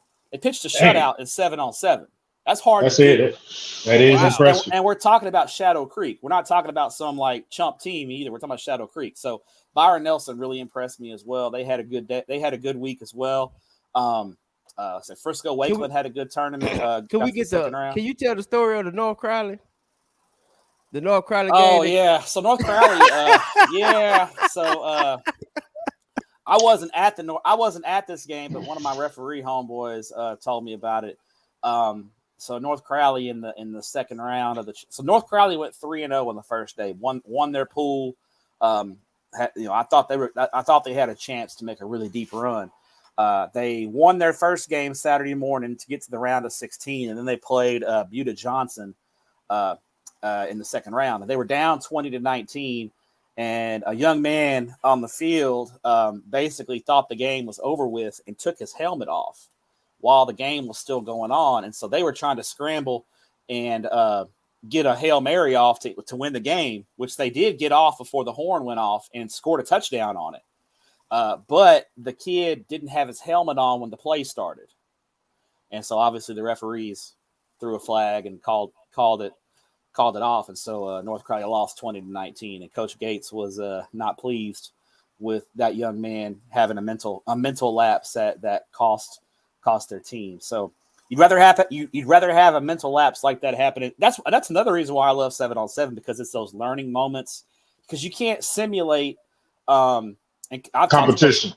Yes, and you can try to simulate it and practice as much as you can, but there's just nothing like having someone from a different school in a different colored jersey on the other side of you to put your kids in those kind of situations to see who steps up, who's going to be a leader, who's going to be a mental midget, who's going to do things that cost you, who's going to do things that help you. And so if you can have those teachable moments in 7-on-7 and not have it happen in the fall, that's the time to get it done. So I guarantee you, Coach Gates has already talked to that kid and is going to use it as a reminder to the rest of his team. Hey, when the pads come on and we're in a second round playoff game, we can't, and something goes against us, we can't lose our focus. We can't do something that will hurt the team because it could cost us real big come November when it's Thanksgiving time and the weather gets cold. So that's another reason why 7-on-7 is big, just for those simulating those learning moments and simulating. You can't simulate competition. It is what it is. So I think that was unfortunate for North Crowley because I think they could have made a deep run, but it's something they're going to learn from. I guarantee. Yeah, I wish somebody had the video of Coach Gates. Boy, that's all I wanted to see. I bet he was. Oh yeah. I would not. I can only imagine. So Coach Gates was he had North Crowley did it right though. They had the new Deion Sanders air conditioners out there. Coach Gates had his Shiner beer tent, because that man represents Shiner Texas to the fullest. He had the Shiner tent out, to keep everybody cool. He was North Crowley did 7-on-7 right. They had a good turnout and they got some great kids, and I'm excited to see them come the fall. Hey, shout out to Coach Todd. He listening all the way from the Dominican Republic. You know what I'm saying? All I can say, if you can sneak one in a suitcase, bring on back there, Coach. Hey, Coach. I need it. So I've never been to the Dominican. So I know Coach Todd. I think he went to Mexico last year. So I need to hit Coach Todd up about his recommendations for the Dominican. Coach Todd, I already got Coach Ward hooked up in Jamaica. So you're next. So I got you in Jamaica. Oh, really? Okay. Yeah. I got a few. When Coach Ward went to Jamaica in March, I gave him a few. I got a few recommendations, a few places to go, a few things to do. What part of Jamaica? Resort. What part of Jamaica? Ocho Rios. Montego. Oh, I fly into Montego Bay, and then I drive to Ocho Rios. So, do you have any Cartagena hookups? No, I don't have those. No, I got a driver. I got a driver there that drives me off resort, takes me around, and he takes care of me. So takes me around to the local spots and keeps me in the good spots. So. No, but you don't have no hookups in Cuba. No. I mean Colombia. Cuba? Where you at? No. What the communist you trying to do? I mean Colombia. My bad. No, I've never been to Colombia. I'd like to go. Actually, I've always wanted to go to Colombia and Brazil, but yeah, we going in July. Yeah, I don't have any hookups in Colombia, but I'll tell you this though. One of my partners at my day job is Colombian. He's from Colombia, so I may have to ask him. Ask him, man. He's got anything. Yeah. So. Yeah. I respect Coach Ty. He's on his Dominican grind. I mean, I've heard the Dominican Republic is beautiful too. So I'm gonna have to. He down there. He down there with some beautiful people. There's beautiful people in the DR. I'm gonna talk to Coach Todd. Yeah. Coach Todd, he want a question. He got a question for you, Matt. He said, "What is disrespect season?" So disrespect. Who asked that? Coach Paul. Oh, Coach Paul. So disrespect season is when. Is basically when we put our predictions out in the magazine, or we put now it's even 7-on-7. Arlington, Seguin, and Coppell were mad at my 7-on-7 picks. So, or if you if you DeSoto, it's a hate season. Yeah. So disrespect season is basically when we pick you and you think we picked you too low, then because of that, it's the implication is that we disrespected you because we picked you too low and you used it as motivation. So we get used as motivation all the time. So we call it disrespect season because in the end, it's an 8-team district. Somebody gonna get picked 8th, and somebody's gonna get picked first, and somebody's gonna get picked 4th. So, in the end, there's a lot of people who feel that we picked them too low, and they use that as motivation. That's okay. I mean, hey, like I said, as long as you read, I'm okay. You don't have to agree, but as long as you read, that's all that matters. So if you use our picks as motivation, which is totally fine, we call it disrespect season. So that's because we get it so much. My mentions fill up with people who claim that we picked them too low and they're going to use it as motivation, and that's so we call it disrespect season because it's just that time of year. So who have you disrespected the most that you heard from? Well, I know so the far, magazine ain't out for everybody. So and if far, you're it not was just subscribed, throw that magazine up real quick. Let's do a quick plug. yeah. Let's do it. I appreciate that. Yeah, there you go. You know I got you, Matt. Look at Coach Sam. Look at the Coach Samp cover. Let's get the Coach Samp cover. Yeah, there you Coach go. Samp. There you go. Yeah, the GOAT. There you go. Let's get the GOAT up there. Yeah. GOAT samples. Yeah. Don't text him. Call him. Don't text him. Call him. Don't text him. Don't text him. Yeah. Even though I can imagine DeSoto people would text him if you get it. You know, you know. If you know, you know. Yeah. But right. Yeah. So, but who have you heard you disrespected the most since the magazine been out? So nobody on the magazine yet. I guess some sock people were pretty mad. We picked him number 2 in the state, behind Melissa. But nobody's added me about it yet. I saw some comments when the rankings came out. But like Arlington, Seguin, and Coppell were pretty mad about my 7-on-7 picks. That's all right, it's 7-on-7, so you can be mad about it. So it's all good. I think some sock people were upset about it. Here's my logic. Well, first of all, let me just say, our preseason rankings are actually done by a computer. We input the data in. There's a formula that we have, and the preseason rankings are done by a computer because we just feel like it's more efficient for that large number of teams to really kind of input the data and let the algorithm kind of work things out. Then after week 1, me and Tepper do the rankings, and then we have input from Ish and Will Wilkerson and Ashley Pickle. We get input from them, and we start to see teams and kind of have our own opinions. But the preseason rankings are done by computer. So really, we look at Melissa. The reason why they think they got ranked above Sock in the preseason is number 1, Sock lost a ton on defense. I know Sock is going to be really good, but they lose a lot. They lost a once in a lifetime group of seniors on that defense. To me, it's hard for me to look at Sock and believe their defense can be better this year than they were last year, just because they lost so much talent. And so I think you look at that and you look at what Melissa has coming back. They bring back 9 on offense, 6 on defense. And I know Sock beat them by 14 points. That was a really close game. Sock didn't put that thing away until a minute and a half left, and they scored that touchdown. That was a tie game going into the fourth quarter, a 7-point game for much of the fourth. It was a physical ball game. And I do think Melissa is one of the few teams in 5AD2 that can match up with Sock. They won't get dominated in the trenches by South Oak Cliff. So, I think it's a really good matchup. It's preseason and a lot can change. There's a lot can change between now and then, but I don't think it's anything crazy that Melissa got the number 1 ranking. I think it's really that is kind of big though, Matt. I mean, we talking about 2-time champ, but they lost 10 starters on defense. No, I get what you're saying. Yeah. You know what I mean? It's all on paper, and it's all we can do is on paper. And because you're only looking at a computer, right? You're letting the computer make that decision based on who coming back. And if you think about it, J Mac, nine returning starters on the team that lost 2 games before state. But you know what I mean? So ain't got the speed. That's all I want. But it don't. But what I'm saying though, they got the experience. Delivered a playmaker to Melissa. Well, I mean, relocation season happens in Melissa too. Now they're growing. That's why I'm asking. That's what I'm asking. Has it happened? Just, I mean, I've heard they've gotten a couple of out-of-state move-ins that are expected to contribute. So we'll see. Because out of state, J Mac.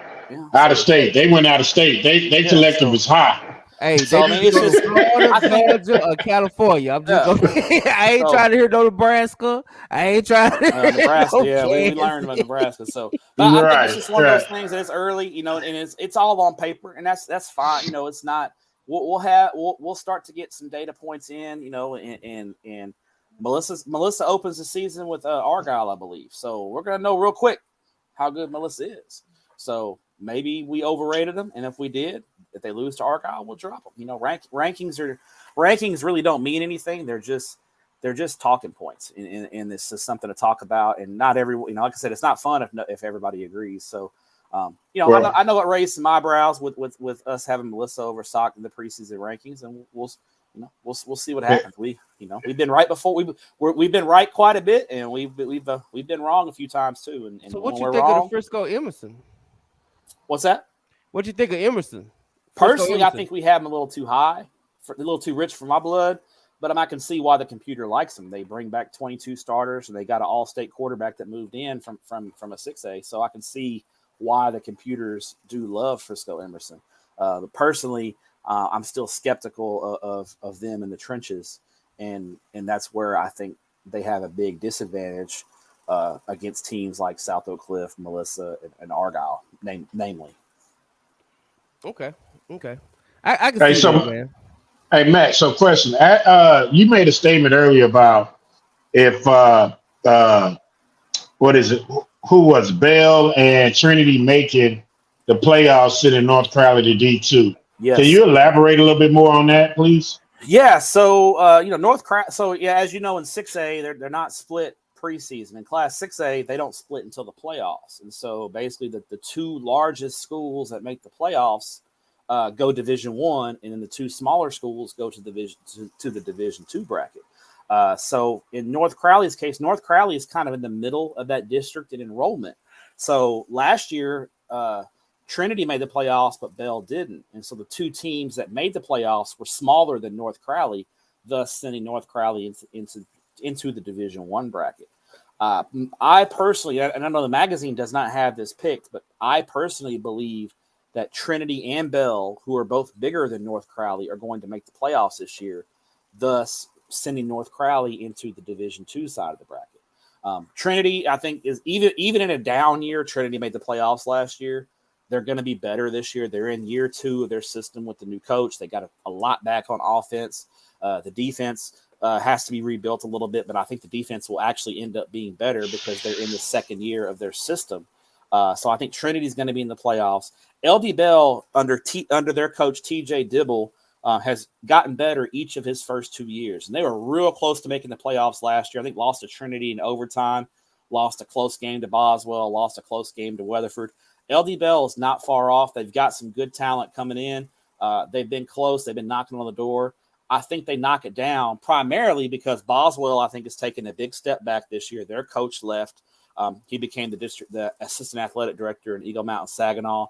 Their quarterback, who was really good last year, was coming back, is not playing football, to my understanding. I've been told he's a really high-level baseball prospect, like a Division I baseball prospect, and I believe he's going straight baseball this year. And Boswell already lost a lot. They lost a D1 corner who I think went to Washington State, I believe, if memory serves. They lose a lot of good players. So Boswell, I think, is going to take a step back. Crowley has a lot of question marks. New coach, Coach Lynn's there, but they're going to be really, really young. And I don't know if they're going to get mature enough by the time the season gets really rolling to be a contender for a playoff spot this year.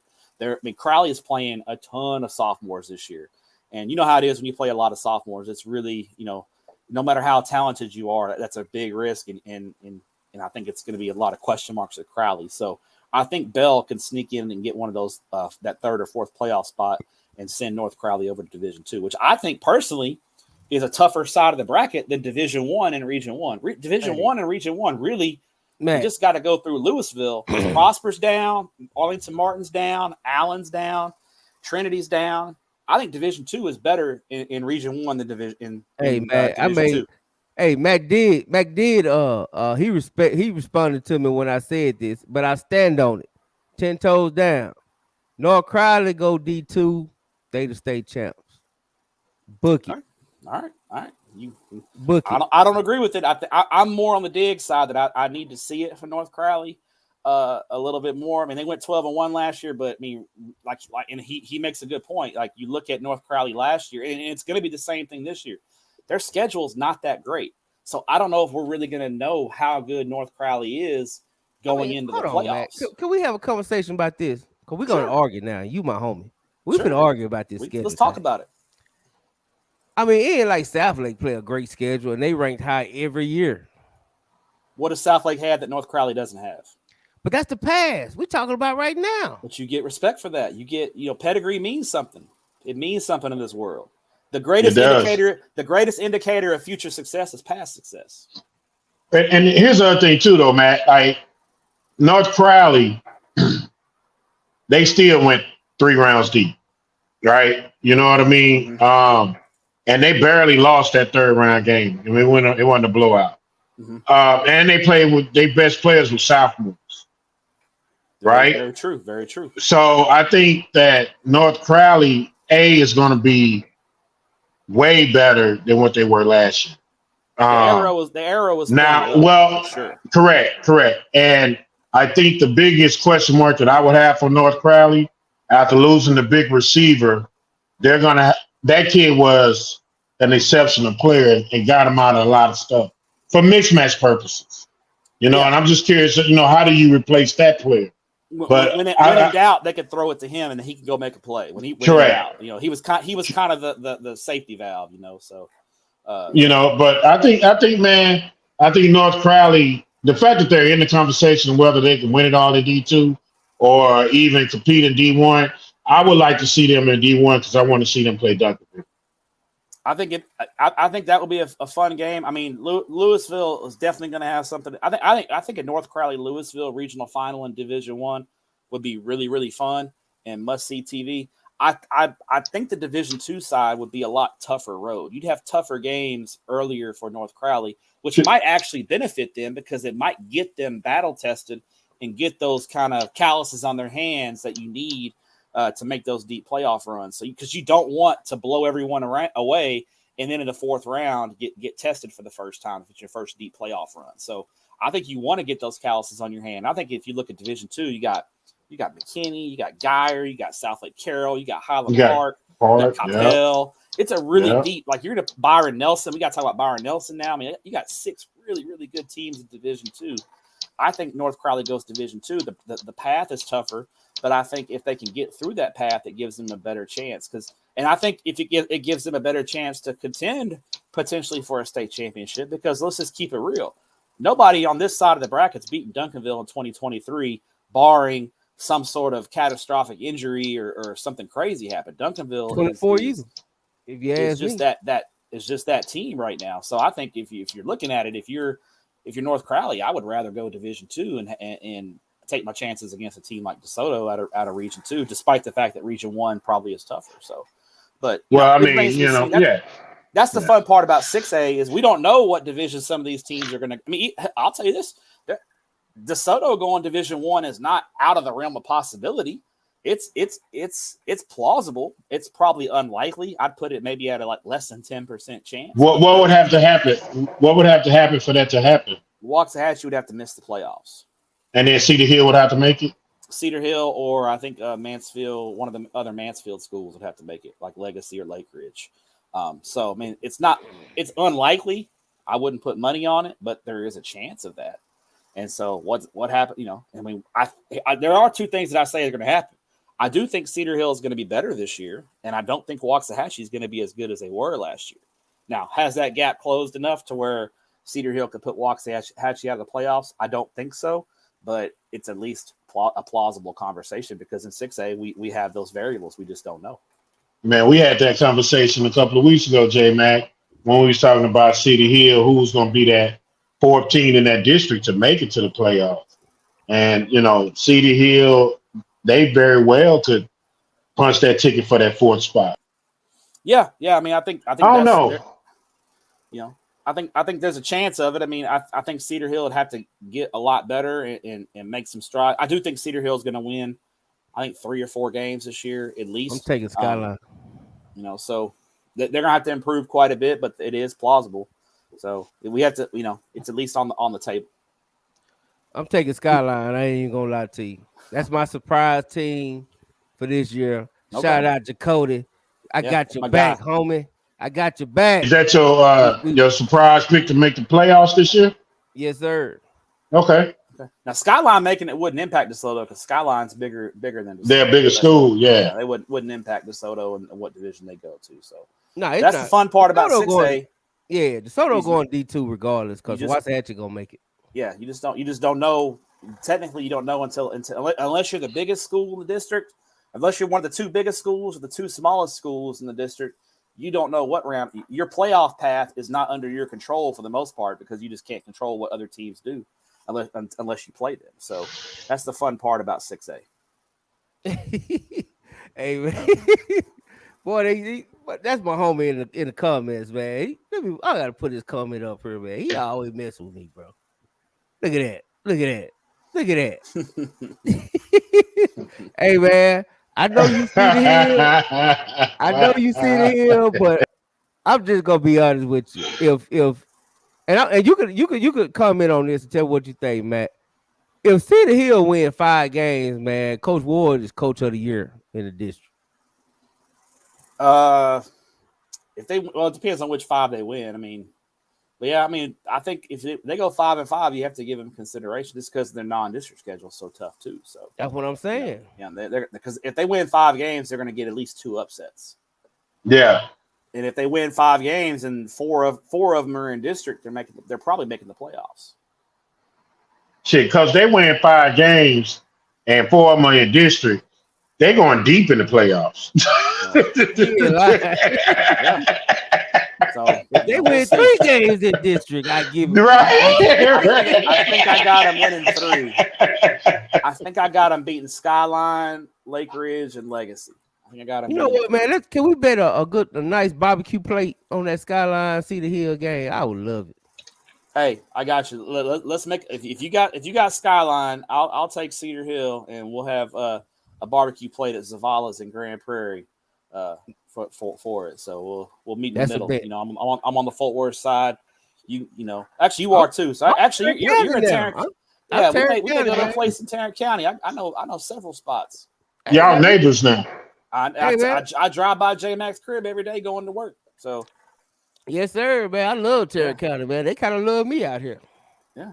So we're inclusive in Tarrant County. We love everybody. So yeah, they kind of love a brother. I'll take you to Heim Barbecue in Fort Worth. That's my spot in Fort Worth. Heim or Panther City, one of the two. Hey man, Scott Keys, well, you keep saying I owe you wings, bro. You got to show me some proof, brother.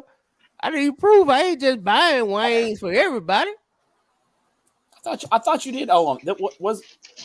I thought you did owe him some wings. What job was it? The Alito Longview game, or is that? It got to be the Alito Longview, but I don't remember if we bet it. Okay. You a flat or drum guy? Hey man, I'm both, man. I'm not. Okay, picky. me too. I don't care. I'll take either one. You know, just put them on the plate. You know what I'm saying? They wings, baby. Exactly. Thank you. So. Hey, I cook whole wings for dinner today. I put them on the grill. You know what I'm saying? I think my guy Snowman had wings going at the State 707. So hey, I heard he was smoking it up out there. He said he had that little smoker going. He did. I told him next year we need to get him set up with the big smoker in the parking lot and sell them. Hey, you know, in Baltimore, man, y'all talking about wings. In Baltimore, they don't sell. Well, they sell little chicken wings, right? But they sell whole wings. So you get these big old wings. They got the big drumstick and like your mama used to cook. Mm-hmm. That's how they sell their chicken wings. Man, what is going on? Who is the boogeyman that's hunting my man internet over there? Coach Carr, you know I got roots in Baltimore, so you know my dad's people are off. My dad was from Baltimore. That's why I'm a big Orioles fan. Word. My dad was from Baltimore. I go to Baltimore like once a year to Orioles games. So yeah, that's like man. Yeah. So yeah, man. When you go, man, you gotta let me know, man. I frequent Baltimore still. It's a great city. You know, the Inner Harbor is a great place, man. It's awesome. It is, dude. They done fixed it up.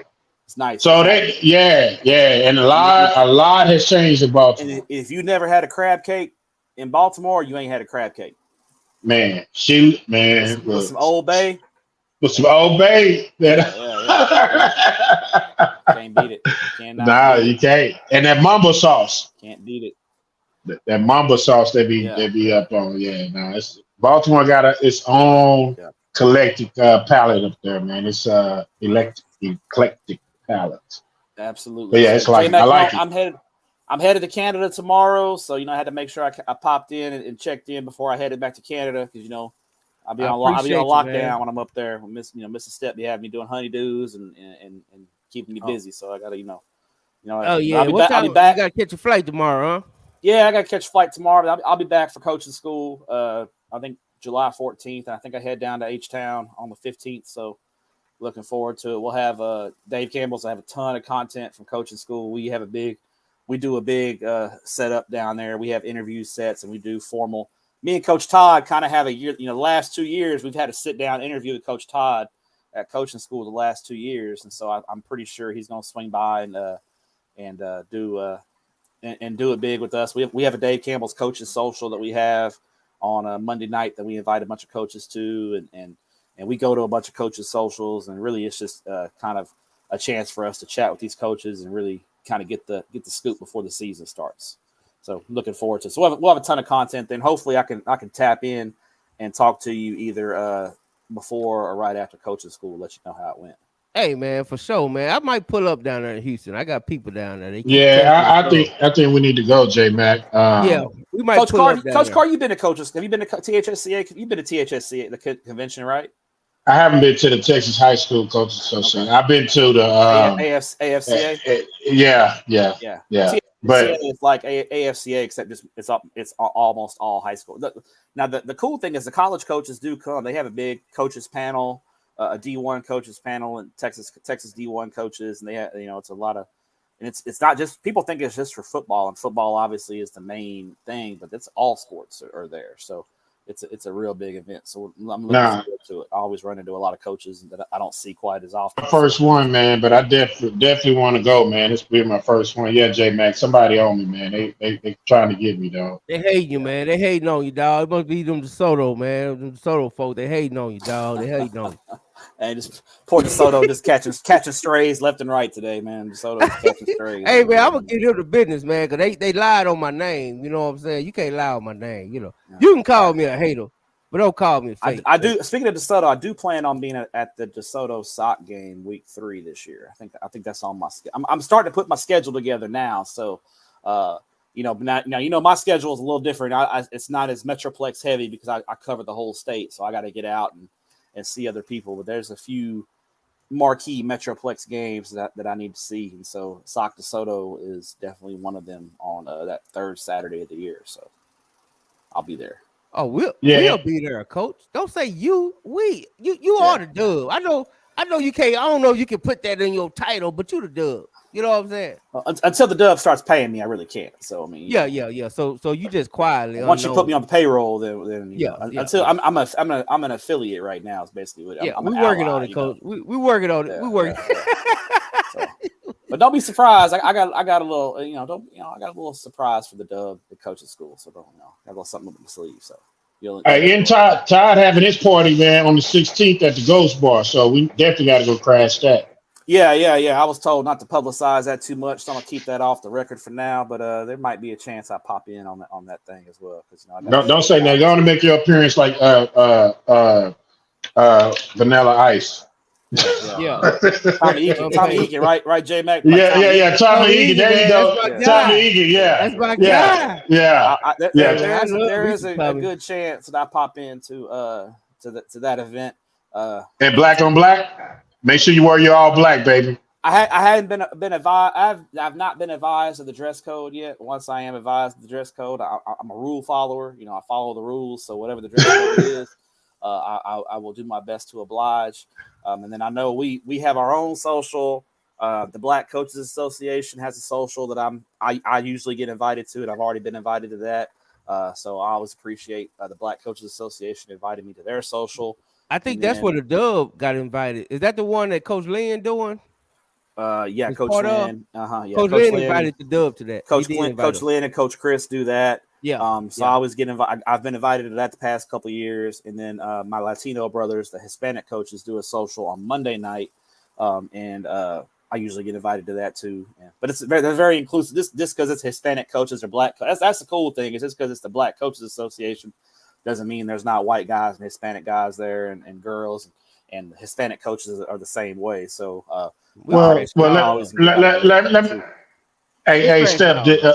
Steph, don't worry about it, man. We drafted you in the first round, and the black delegation decided to draft you in the first. I appreciate that. I appreciate the selections. I appreciate getting selected.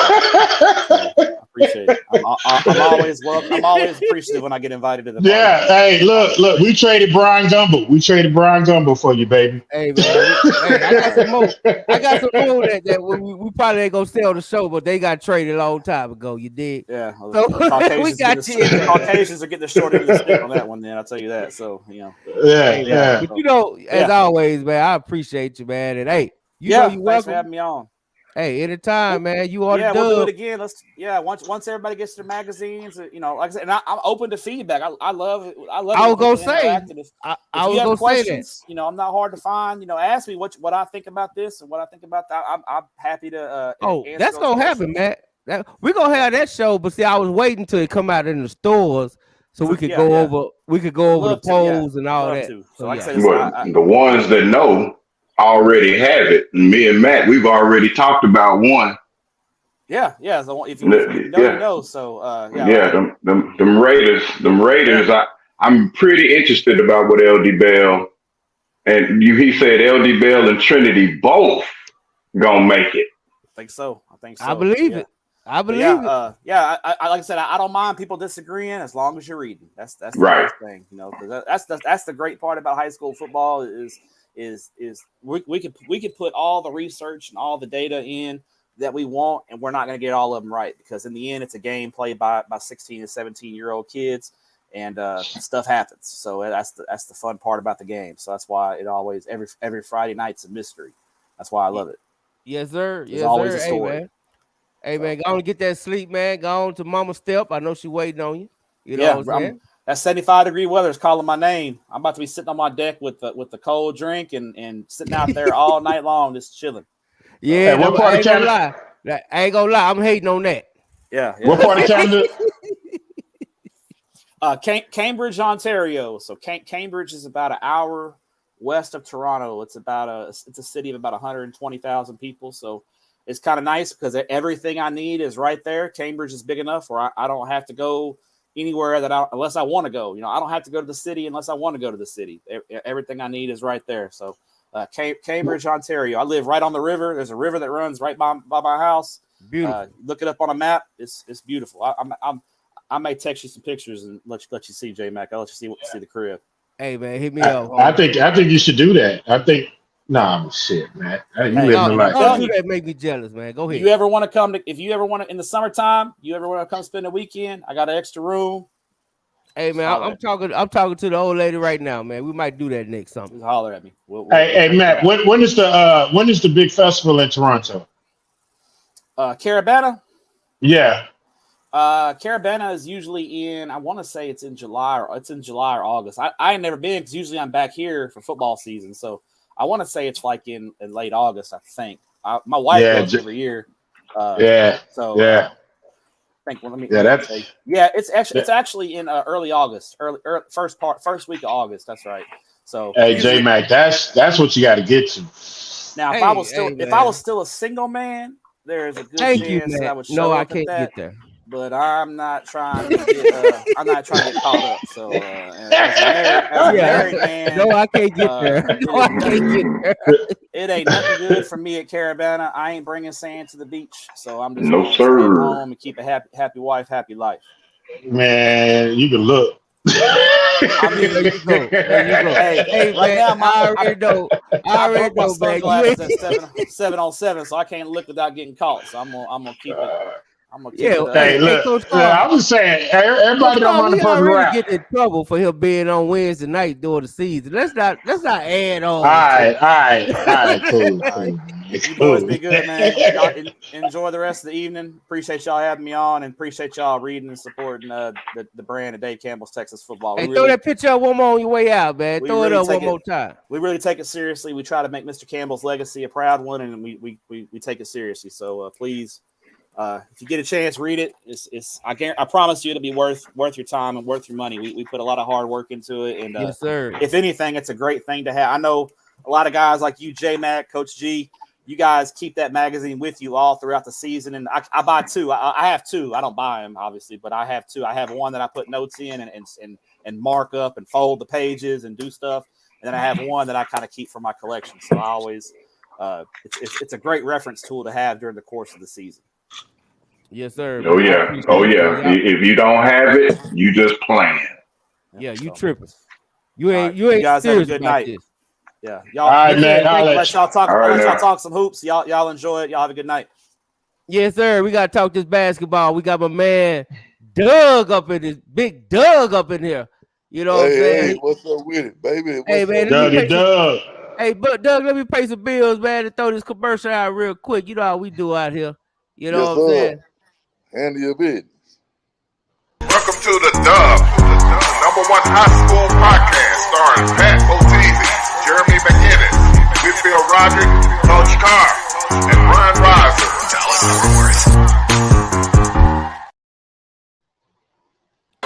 Hey, I'm Reginald Samples, 6A Division I state champion. I just want to give a shout out to the Dub, my favorite podcast and program. Ron Murray, Mr. High School Holler, K104, the biggest out there at the 214 day camp. Big shout out to DeQuinton Jackson, you know, the Duncanville all-world quarterback. It was good. DeQuinton Jackson, shout out to the Dub High School Podcast. Big shout out to the Dub, man. I see y'all making moves and doing what y'all need to do.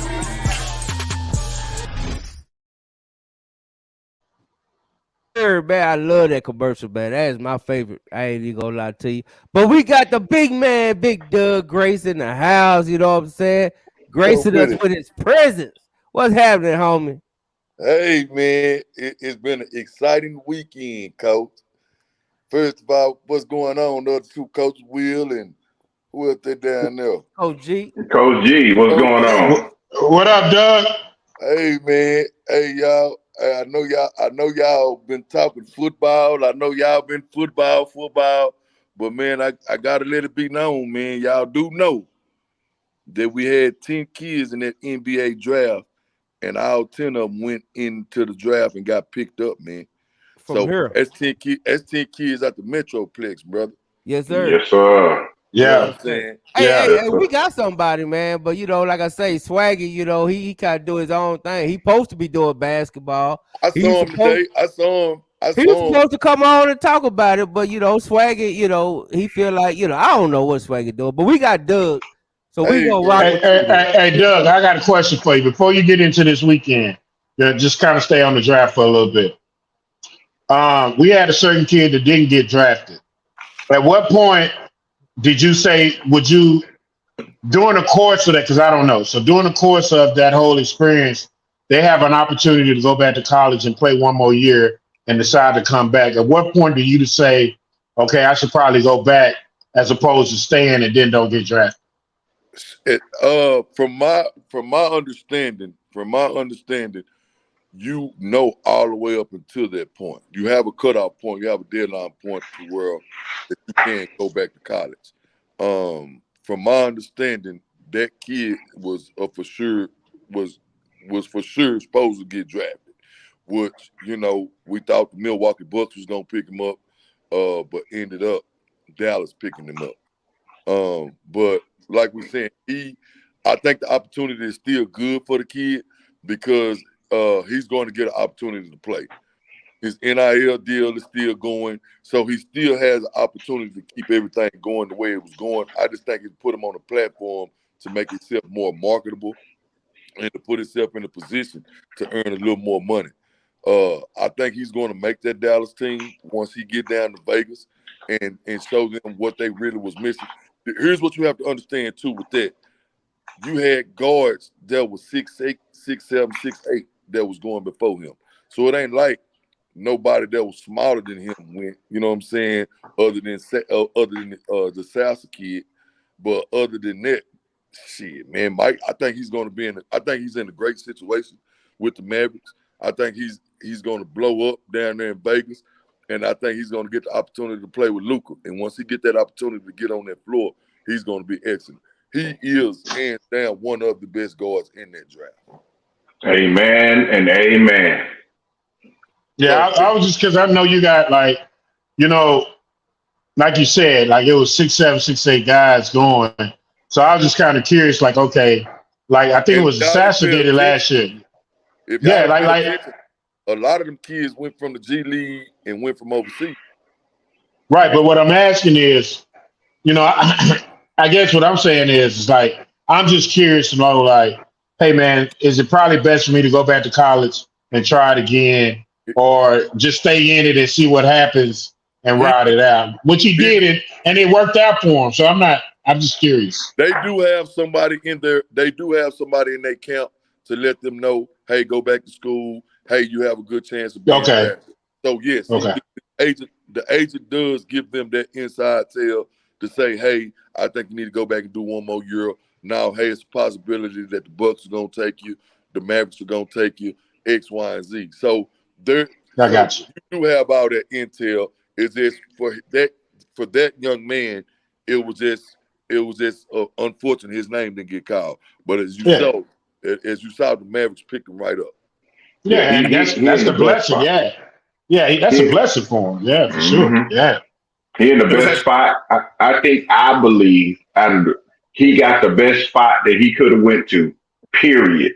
And what I know is that, hey, I want to say as soon as they call, I'm coming. So yeah, he gonna make that team.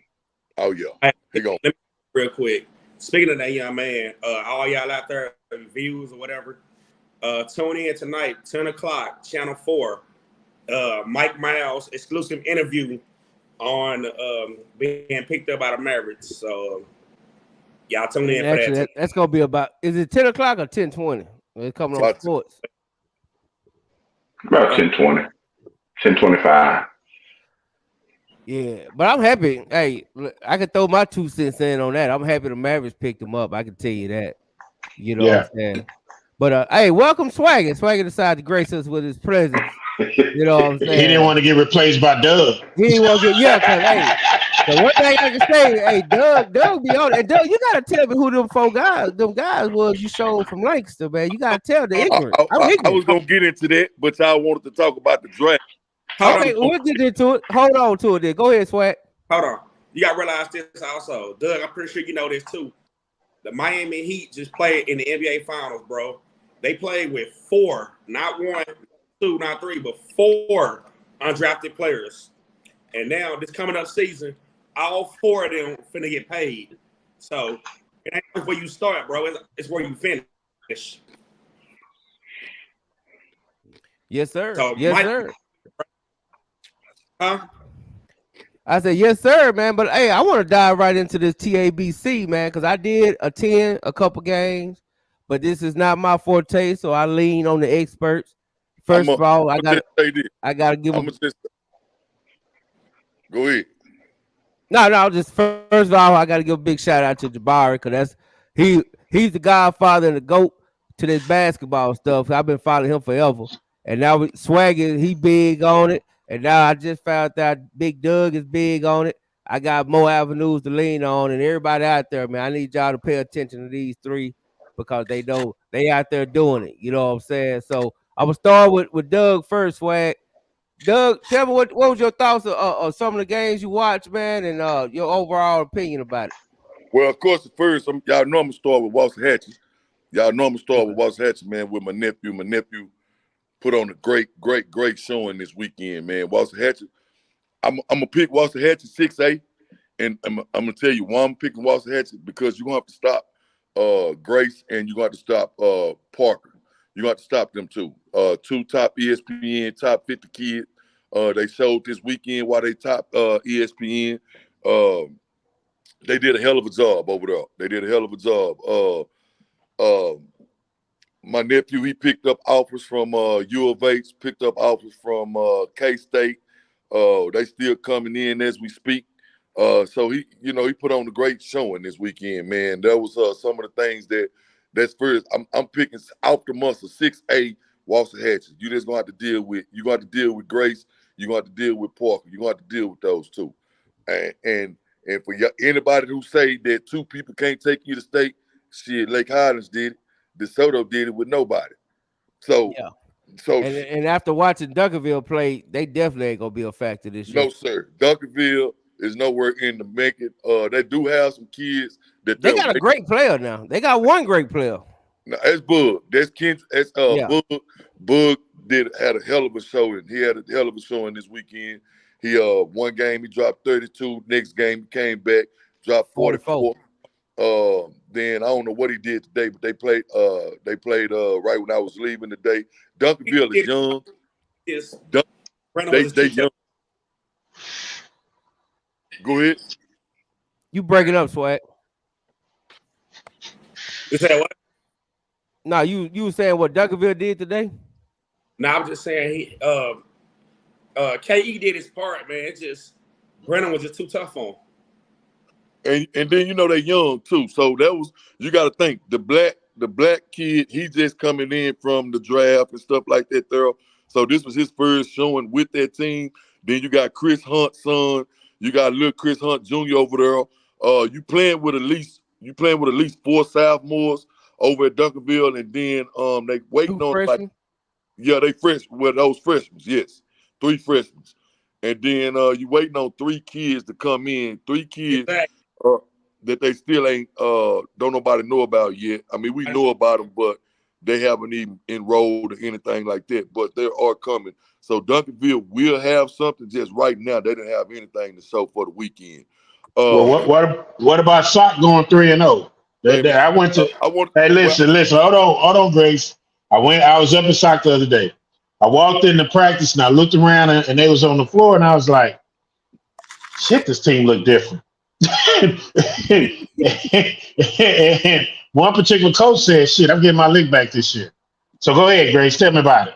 All right. Well, see it. I mean, since you just want to force it to me, since you're going to choke it out of me, say, man.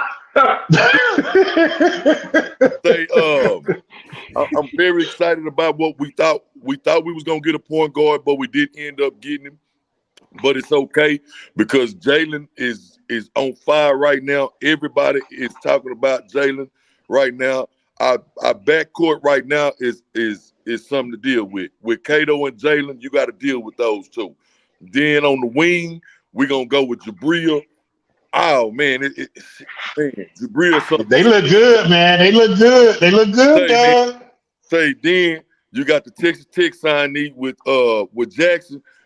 You got to deal with him. Then we got another football kid as Ricky. We started Ricky this weekend. Ricky looked real good.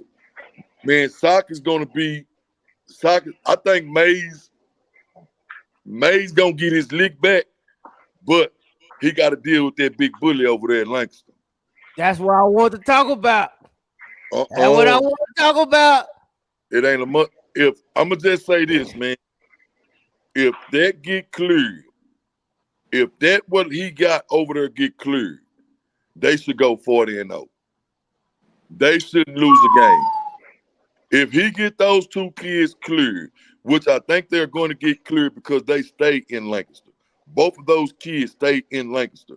So that shouldn't be a problem for those kids enrolling in Lancaster. If UIL cleared that, even if they don't get cleared, with the Batsy kid, Slim, Lance, with just those 3 alone, you can't stop it. Ain't nothing you can do with it.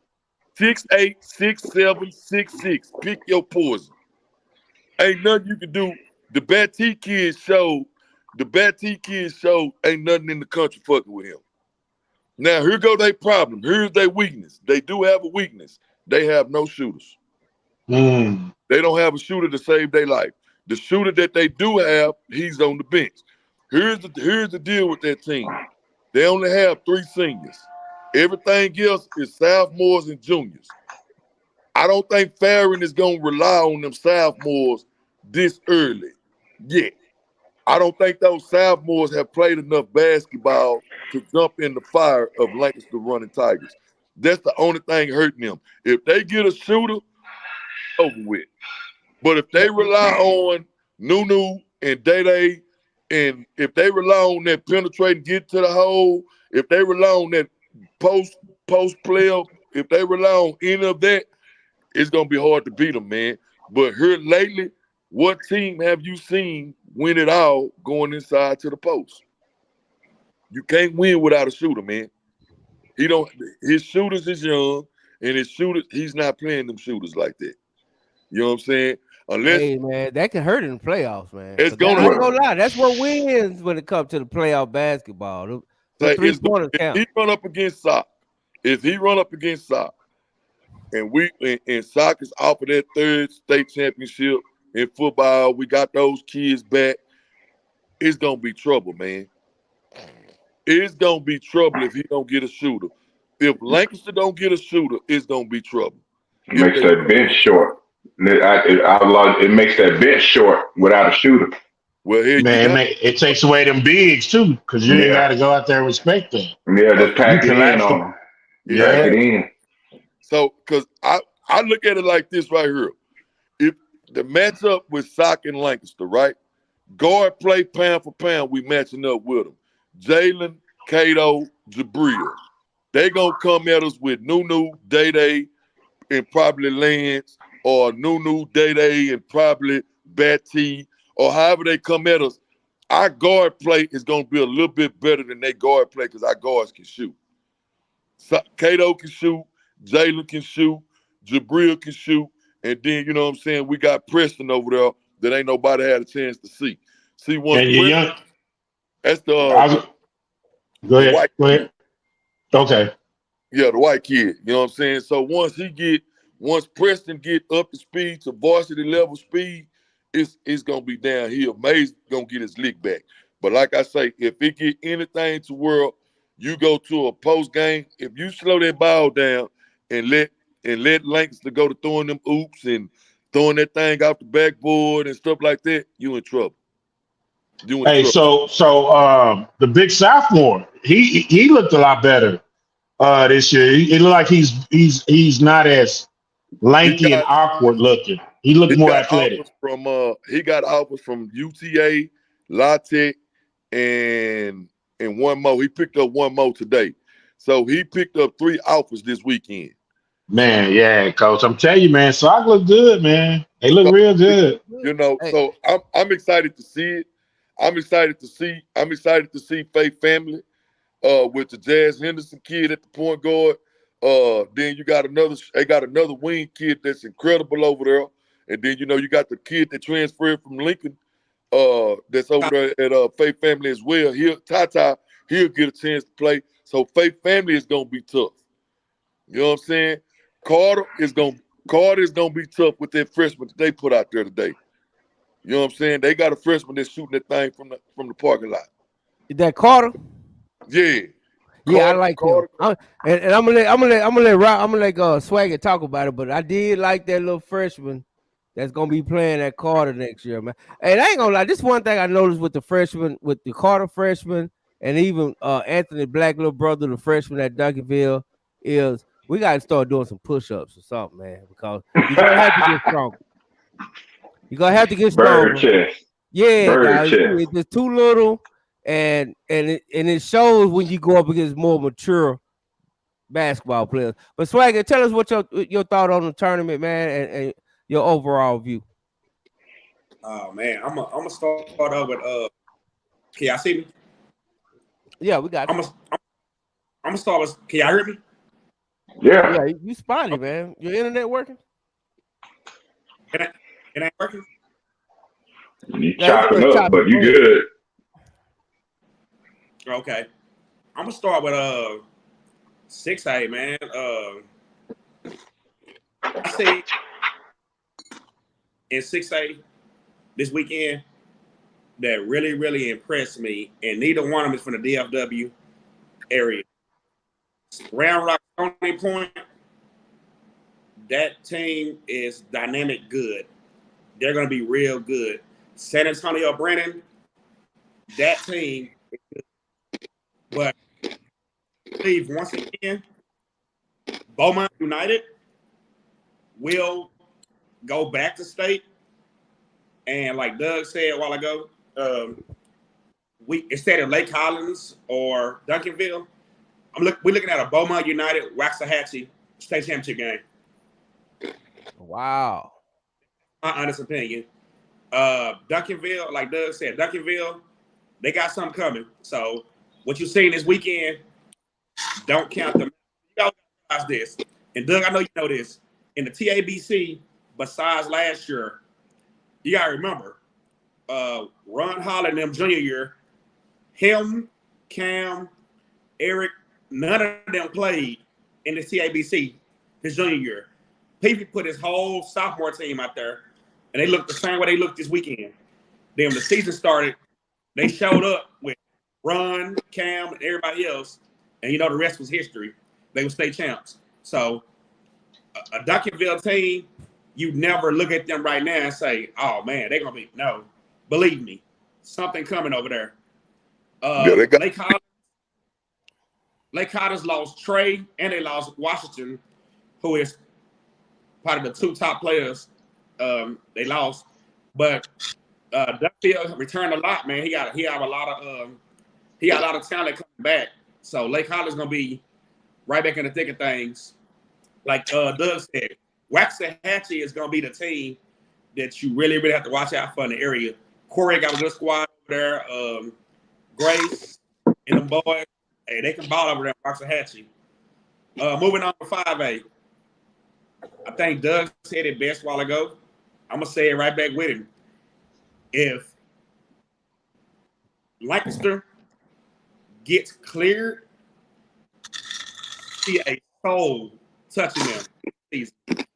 That includes Faith Family, because they do play each other in Lancaster this year. I don't see them beating them this year. Lancaster's gonna be the team to beat in 5A if they get cleared. If y'all notice, the defending state champion didn't even play this weekend. Keep an eye on that, because they are reloading over there at Kimball. Reloading with what, Coach? I've been preaching this since last year, and I think people are gonna finally listen to me when I say these words. Don't sleep on South Oak Cliff basketball. A lot of people walk around and say they don't have shooters. They don't have this. Stock has the it factor. Stock has the tools to go all the way to San Antonio.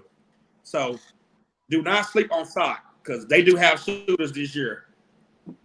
Let's see who else in 5A I saw this weekend that impressed me.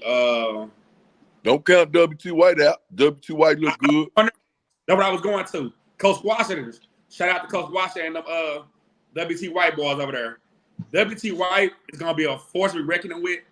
And that district, man, what a district. WT White, Kimball, Sock, what a district. You're going to be in for some good-ass games in that district this year. Hey, why you said Nick? Hold on. Hey, sorry, you said Nick wasn't there. Kimball didn't play. No, Kimball didn't show up. They ain't played none this week. Yeah, is Nick still celebrating? Yeah, he's still celebrating. One time nigga. Shout out to one time nigga. Even though one time nigga did kind of big timers, but we ain't mad at you one time. I'm impressed. Yeah, all right, man. Let one time make it. I'm also impressed with Seagoville this weekend. Seagoville looked good. Cordell Hunter, they playing back over there at Seagoville. So Seagoville could be one of those teams that make a little noise in the district also. Moving on to 4A. You know where you got to start at in 4A. Faith Family. Doug said it best.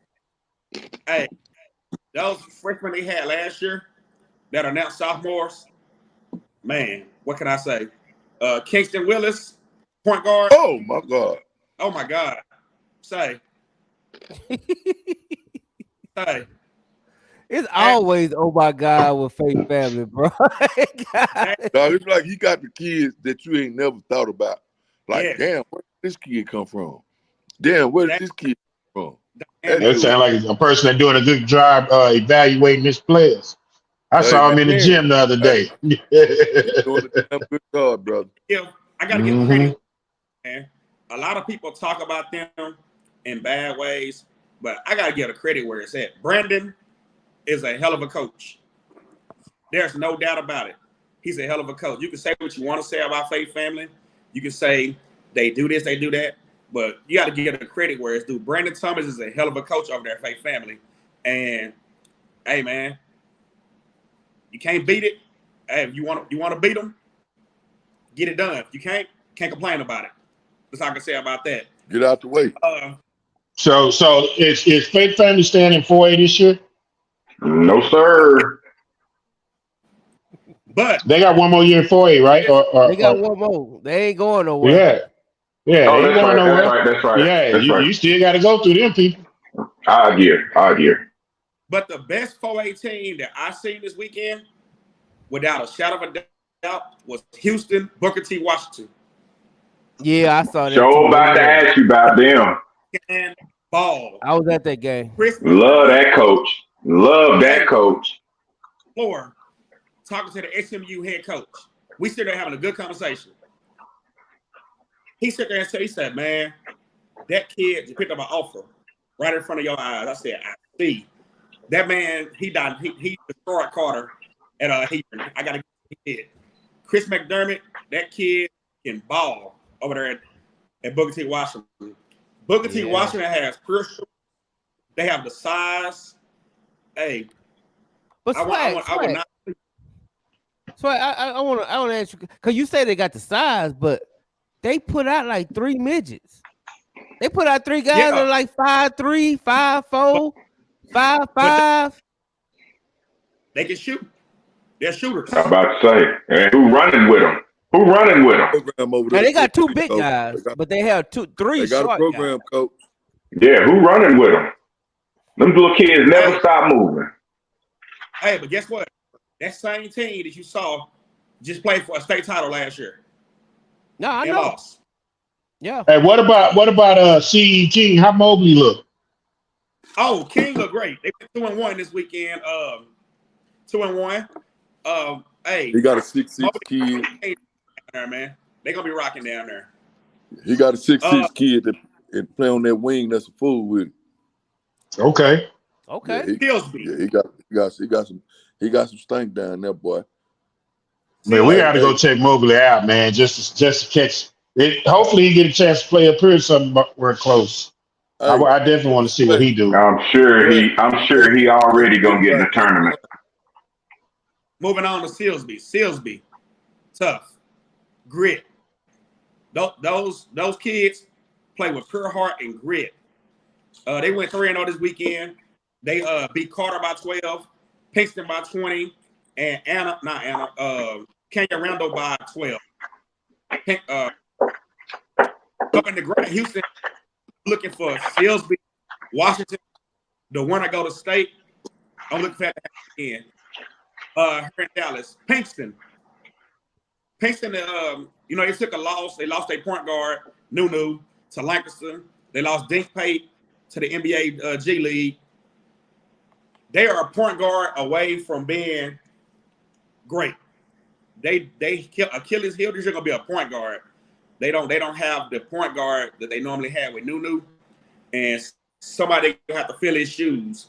If someone fill Nunu's shoes, Pinkston could be back in the mix to make a run all the way to Commerce and challenge Carter in district. Do you really think Pinkston gonna Pinkston lost some guys that transferred, correct? Yeah. Not. Yeah. So do you think that they're going to be able to reload and replace that type of talent? No, you know what I'm saying? Not at all. They are a point guard away from being still good. Nah, bro. They more than the point. They more than the point. So they got somebody to replace D. Yeah, they got shooters. Yes. Yeah, number 12. So they got it. Okay, guys, this is what I'm asking y'all. Is number 12 going to the G League? He could be. He just gonna be a junior. Jalen Dean Vines, to me, is the man to replace Dink Pate. That kid. Okay, but all right. Swag, this is what I'm asking. Is he on that level with Dink Pate next year, right now? Who, Jalen? No. Yes. Hell no. So you can't say that he's going to replace him. You can't replace that type of talent. He's not going to replace him, but he's going to do his part. So they're not going to me. Pink, that's a false statement. Pinkston's not going to be in the run to beat Carter for district. Pinkston going to be number 2 in the district. No. All right. It's going to be hard to beat Carter once they get changed. That's hard to beat Carter. Yeah, it's a wrap, man. Carter running that district hands down, bro. Because they couldn't beat Carter. They split that game 1-1 with Dean. So I mean, go ahead, Swag. I'm sorry. Go ahead. And last Carter had what I call an audition weekend. That's what I call it. I call it an audition weekend for Carter. Like J-Max said earlier, Carter had 3 freshmen. Carter has their star player out for this whole weekend. He's been out with a broken hand that he suffered against Pinkston last year. So Carter was replacing the district MVP, Devin Lewis, replacing point guard Kevin Givens, and replacing Reese. So Carter had to find their identity this weekend. And like J Max said earlier, they have some freshmen that can fill that void. But what's also missing from this weekend, nobody don't know about, Carter also have a 6'7" freshman who did not play this weekend. He was out of town.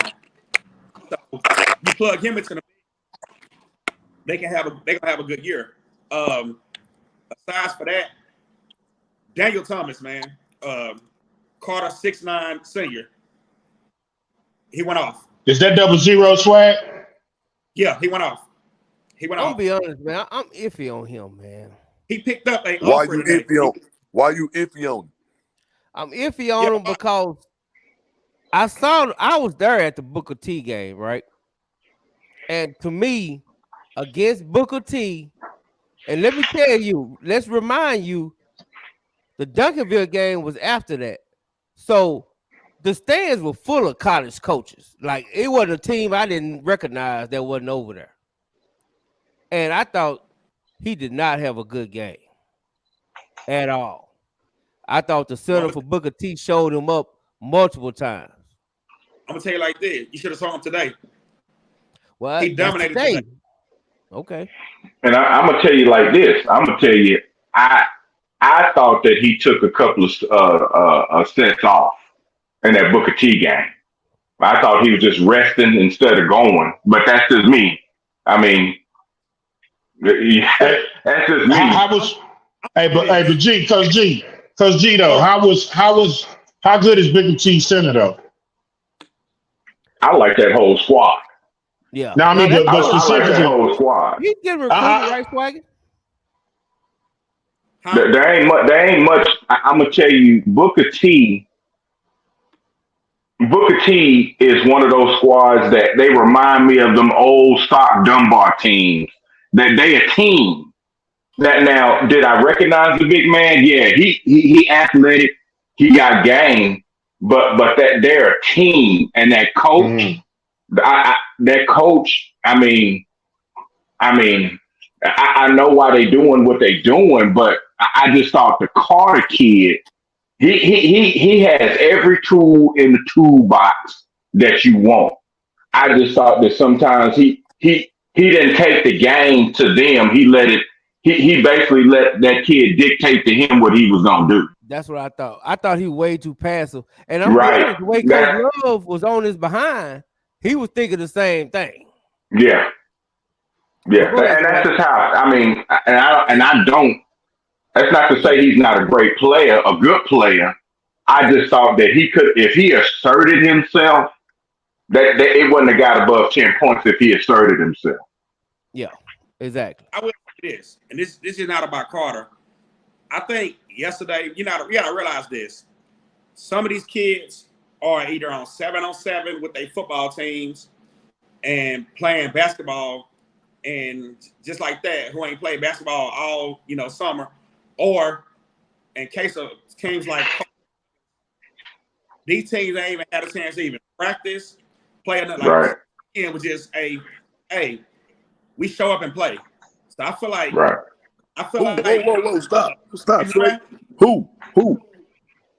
Huh? What, Swag? What teams are you referring to? Because ain't too many football kids other than the soccer. I didn't see too many kids that did.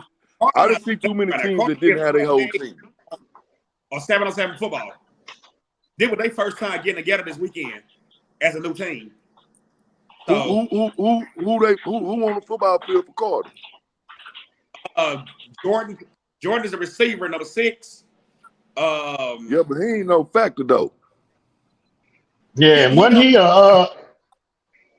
ain't no factor though. Jordan, that kid ain't no factor. I'm saying this team ain't played together.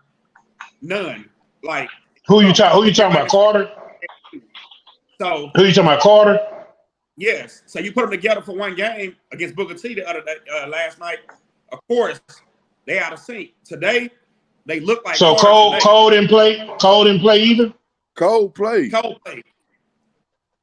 So you had hold on, Swags, because you got to stop that. Stop making excuses for Carter. All right, stop that. No, stop that. Stop. Did Cole play? Cole and 00 played, correct? Yes. I'm not saying Carter. I'm saying a lot of teams last night look out of sync better than today. Today, everybody look like they self today. I'm talking about the Faith families, Carter's, even Faith family last night, they look like they self. They had to get that one game in with their team to get into the jail. That's what I'm saying. Not just Carter. Anybody. Oh, okay. I thought you was making an excuse for them going 2-1 or 1-2 or some stuff, whatever they went. Even the team that went 3-0, everybody looked. They had to get into that rhythm. Now, where did Carter go? Now, Langston had to get in that goddamn rhythm. Langston was on your ass, Jack. Because they was probably practicing before they got there. Everybody practicing. So Swag and Doug, let me ask y'all a question, man. Hold on. How many Langston kids play on the same AU team though? None of them cats play on the same team. Nunu play with the whole team on family ties. They work out every day too. They still got workouts every morning. Yeah. Everybody in DISD or Dallas Metroplex got workouts every day. Either it's in the morning, in the evening. Everybody working out, bro. It ain't no dominant two sports kids out here. You understand me? Yep. What you saw this weekend is what you saw. Ain't nobody that you waiting to see other than the Chance Puryear kid from Carter. Other than that, everybody was there to play, Jack. Carter is young. If they'd have had that chance, if they'd have had Puryear, it'd have been a whole nother ball game, bro. Okay. Because you put the ball in that freshman hands. He wasn't ready for all that. If you get Chance there, now the ball go through Cole, Chance, and Big 00. Now all the little freshmen do is spot up and shoot. You dig what I'm saying? The freshman was forced to bring the ball up. He was forced to put the ball on the floor. He wasn't ready for that. But that's good though. Like that's what you want right now, though, right, Doug? You want him to get in that fire now, so you can see what you're working with, right? Yeah. Oh yeah. But I can guarantee you, come October, November, man, Carter gonna be. It's gonna be hard to beat Carter. Once they get the Puryear kid back, it's on and popping. But coach, when you give up 26 turnovers, I don't give a damn who you is. Carter had 26 turnovers against Booker T. You did what I'm saying? So you forced this freshman to bring the ball up. You forced Cole to pass this kid the ball. So I'm with y'all. 0 didn't show me what he was supposed to show me this weekend. I'm sorry. He plays better. I feel like he was dumb. I feel like he should have been more dominant than what he was. I feel like he should have put the team on his back since Chance is not thorough. We should have went into the post to him. He should have wanted the ball in the post. He should have been more demanding. And with all them scouts there, he should have been more demanding. That's all I'm saying. You can't be one-dimensional because your star player is not here. It's the next man up. I feel like Cole, you ran away from the point too much. You understand me? You're a senior. You supposed to wanted that ball. Y'all put the ball in this freshman hand. Now take the ball out that freshman hand. You know what I'm saying? Y'all take over. Brenham wasn't a good team. I'm sorry. They wasn't a good team. They was disciplined. They are programmed. It's hard to beat a program. If Chance Puryear was there, they kills this team. See, that's what I'm saying. Doug, what you're saying is, at the end of the day, they players are not stepping up and being the big time players in this situation. That they should. Which is what I was saying. Right, and I felt that same way when they played Faith Family in the finals in the playoffs last year. Is in those games, somebody has to step up and say, I'm that dude, get on my back, let's ride. You know what I mean? And has that ability to make everybody on the court better. But the question I wanted to ask y'all is, and this is just a rule standpoint. Maybe y'all know it, or maybe y'all don't. But they can coach the high school coaches can coach their teams in this tournament, right?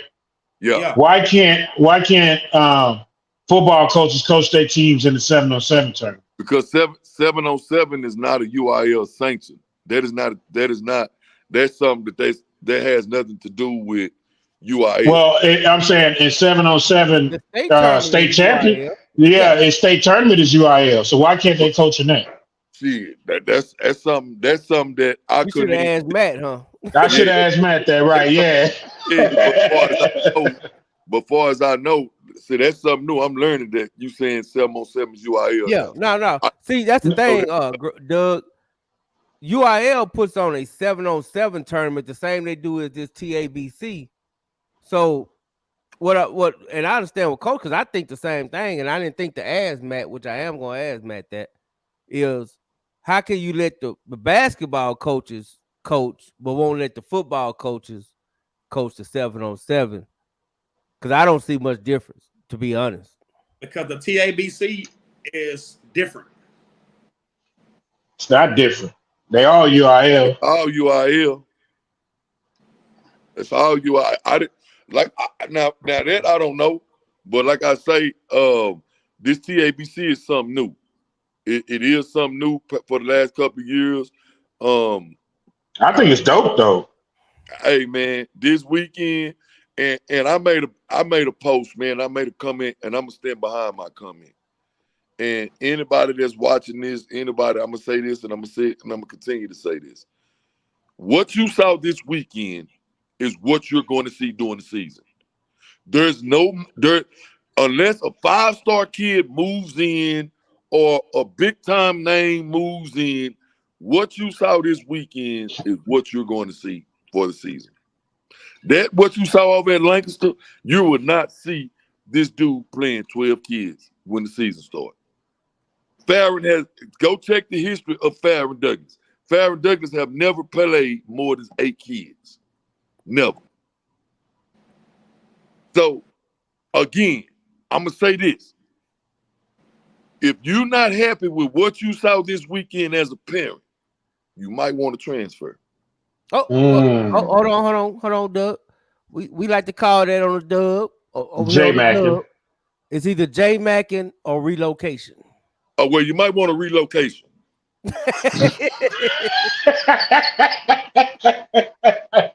Because what you thought, hey man, let me tell y'all something.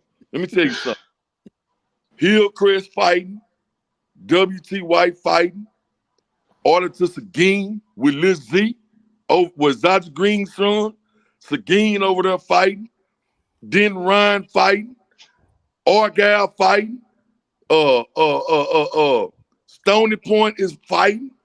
Stony Point looks good. They look good. But Doug, here's the crazy part about it. We're saying this, but we still haven't mentioned Kimball. Man, Nick ain't got okay, but listen what I'm saying though. Hey, still at the end of the day, look, all right, Doug. Now you know Nick team didn't look the same way this time last year as it looked this fall. Say, he would not be able to pull that shit out like he pulled this past year. He would not be able to bring in 4 seniors and graduate 10 seniors that have not been in his program since Christmas. He would not get a chance to do that again, player. You can mark my word. You would not get a chance to fuck over DISD another chance like that, player. You would not.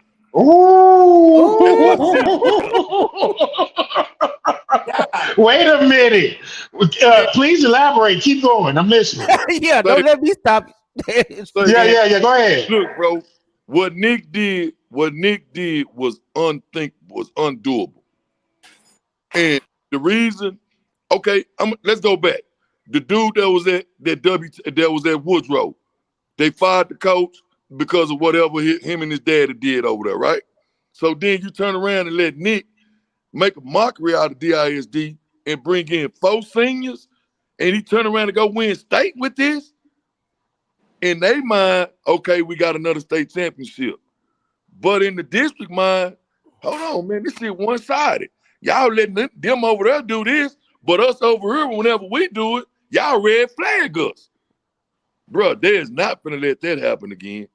You can best believe DISD board is not gonna let that happen again. I am not a part of that. Even though Nick did a great thing, Nick did, he brought a state championship, bro.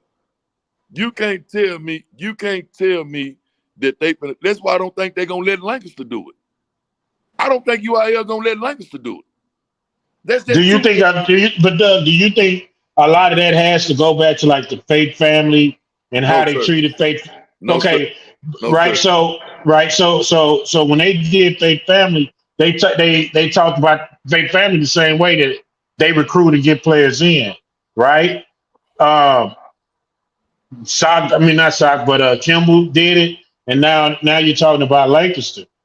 Isn't that kind of the way of the world, so to speak? It's the way of the world. I'm gonna just say it like this right here. It's the way of the world, long as your paperwork add up. Okay. If your paperwork, hey man, I'm all for a kid relocating. I'm all for a kid relocating if that's gonna better your situation. But are we relocating because of the name, or we relocating because you trying to get yourself better? See, a lot of these kids relocating because of the name. And then like I'm gonna be honest with you, dog. I'm gonna just be real honest with you. Name me one team that have played more than 7 kids. Name me one. You can't go down your list and name me one kid, name me one school that is playing more than 7 kids. And I just want to give a shout out to LGZ on YouTube. I don't think Duncanville doing it this year, baby. No, sir. No, sir. I can promise you that one. They ain't doing it this year. No, sir. Walter Hatch got something to say about that. It's gonna be Beaumont United. But I will say, man, put that steak up there again. Why are you cooking at 10:30 at night, my brother? I just got here from the TABC. But I will say this. I do believe Nick do have something in the tank. I do believe Nick is going to get something. I do believe that he has something up his sleeve, but he ain't got enough for soccer Lancaster. Well, I do know that freshman, you got a good freshman over there that came from Duncanville, Kennemer that was real good.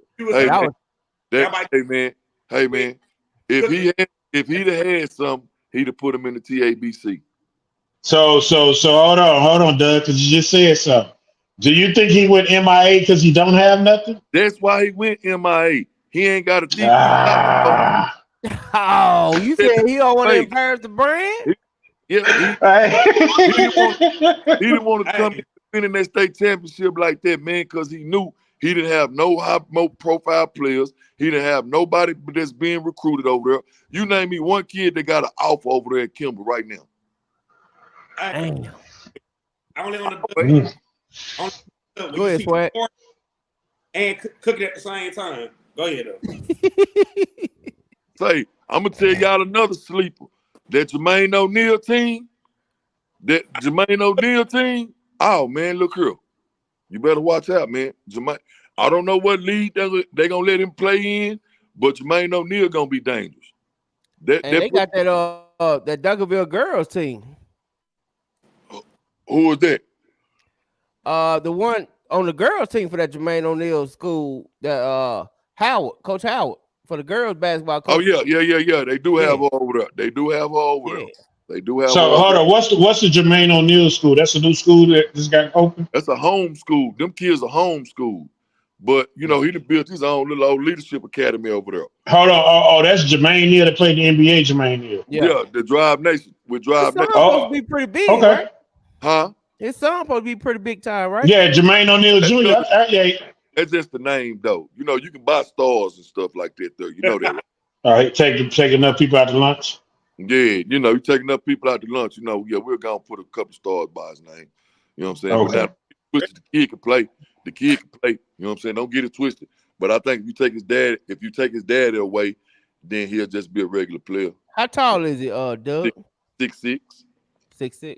And he's shooting that thing. He letting that thing go. I ain't gonna lie to you. He letting that thing go. Man, is there a better high school shooter than Bug right now? Because I ain't gonna lie, that Duncanville guard can shoot his ass off. There's nobody shooting better than Bug right now. I got one. The hell it ain't. Who? Jerry Harris, Silsby, Texas. That kid can flat out fucking shoot. How many he give you today? Jerry, shit, tore our ass up. How many he give you? Jerry has to hit at least about 20 something. Okay, Bug give you 32, then he come back give you 44. Then I don't know what he did today, but I'm just saying. I'm telling you, Bug gonna average. He gonna average in the high 30s this year. Easy. Yeah, it ain't easy. It ain't easy to put up 30. I'm sorry. Is he a shooter or a scorer? Whatever one you want to put him at. Oh shit, he's dangerous then. Yes, sir. Yes. What you want to put him at. Hey, but I'm gonna tell you who impressed me. But I just found out that it was Southern the South AAU team. Numa Smith. Numa Smith with the Numa Smith impressed me. With Cody. Yes, sir. Oh my God. Hey, how did he do? Did he dominate? Yes, sir. Yes, sir. Yeah, he gonna be the next one. He probably gonna get drafted soon. Yeah, quit playing with me. Quit put it on my back. Got it. But again, he had all the Southern and South kids playing with him. So Numa Smith had the whole Southern and South team playing with them. So you know what I'm saying? So you really can't gauge that. You know what I'm saying? Are they all gonna go to Numa Smith? No. So that's what I'm saying. Like that's the part that's messed up. Why are we playing together if we're not gonna be playing together? I don't know. That's a rule that they just brought in. Hey man, I don't know. That you can make an all-star team and rep it as a high school team? That's what Numa Smith did this weekend. I'm gonna tell you somebody else. Red Oak looked real good. Chris Davis and Red Oak, they look real good over there. He looked real good. Have he got some height yet? Because if he ain't got no height, he ain't gonna be able to fool with Langston. He got two. He got two. He got a 6'7". He got a 6'7" over there. But coach, ain't too many people gonna be able to deal with Langston. Pound for pound, Sock gonna be the only team able to match up with Langston, unless Faith Family move up to 5'8". You move Faith Family up to 5'8". Now we got some serious popcorn in the kitchen, Jack. But I'm gonna say it like this though: if you take the ball out them guards' hands at Lancaster, it's gonna be tough. If they not putting the ball, if they not shooting well, it's gonna. Oh, they knocked my man off. We gonna get ready to wrap up. Well, apparently Doug wasn't shooting well. Yeah. But we're gonna get ready to wrap it up anyway. Swaggy cooking. We're gonna let Swaggy cook. And we'll get on out of here. But bottom line, man, Swag, glad you to jump in, man. We might have to start this dub hoop a little early with his big ass steak. And make sure you don't put your stomach on the grill. Oh, just for to say, he look like he gonna cook his stomach too. Goddamn, Swag, suck it in, Swag. Goddamn. Shit, I need to see some green vegetables too, dog. Hey, I want to shout out another player real quick before we get out the show. Yeah, go ahead. I don't know how to say my boy last name, but Dorian from Faith Family. Yeah.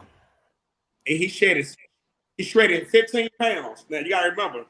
He already had lost 70, didn't he? He lost 15. Is that the big boy? The big boy down low, 25 or something like that? That kid has it. He's gonna be damn good this year. I just want y'all to know that. Hey, shit, he was the reason why Carter lost. He played defense like a mug. He guarded that paint. They was down 28 points to Beaumont United. 28. Them jokers came all the way back and damn near and just lost by 1. They damn near beat them. That game was, when I say that game was good, that game was good. I just want to say that. Already. And y'all be on the lookout, man. We finna start doing some about 15, 20-minute swag and basketball updates. Y'all get ready. We're gonna tie them down to get it, but we'll get it. That was good stuff, Swag. Real quick, let me give you my my preseason top 5 ranking real quick.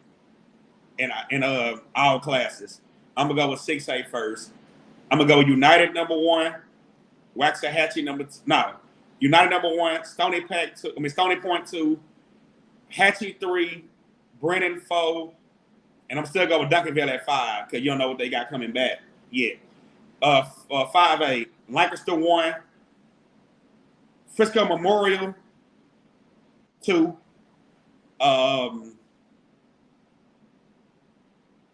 Who else I saw this weekend? I'm gonna leave 5A where it's at. Red Oak somewhere in that mix. 4A, this is gonna be the fun one. Oak Hill Faith Family 1, Houston Booker T Washington 2, Silsby 3, Carter 4, and Canyon Randall 5. And that's my preseason rankings of what I saw this weekend.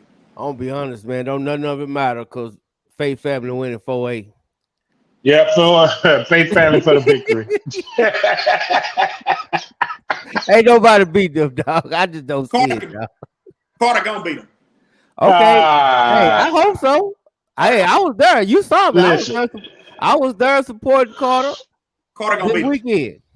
Listen, I'm gonna tell you something. I tell Love this to his face. Until his players decide that they're gonna let them things drop, they ain't gonna beat Big Family. And we're gonna have Love on real soon.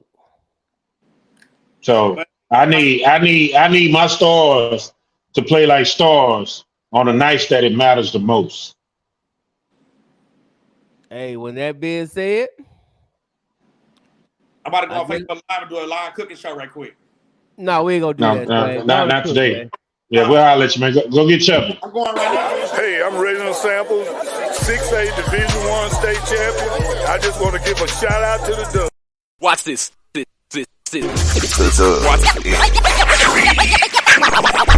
Next, football talk is a big hit. Sunday nights to Wednesday nights, we striking a match cause we lit. Y'all know the name, we call it the Dub. On Friday nights, it feel like a club. Getting that VIP treatment on the sideline, they showing us love. Great interviews, go hugs, putting in work, go good. Texas youth and high school talking to page on Facebook, hold up. Coach trying to stand on the scene, giving advice, he do what he mean. Jay Mack and Swaggy Big, rocking the gear, it's so clean. Big guys and go easy, off the easy, push easy. With my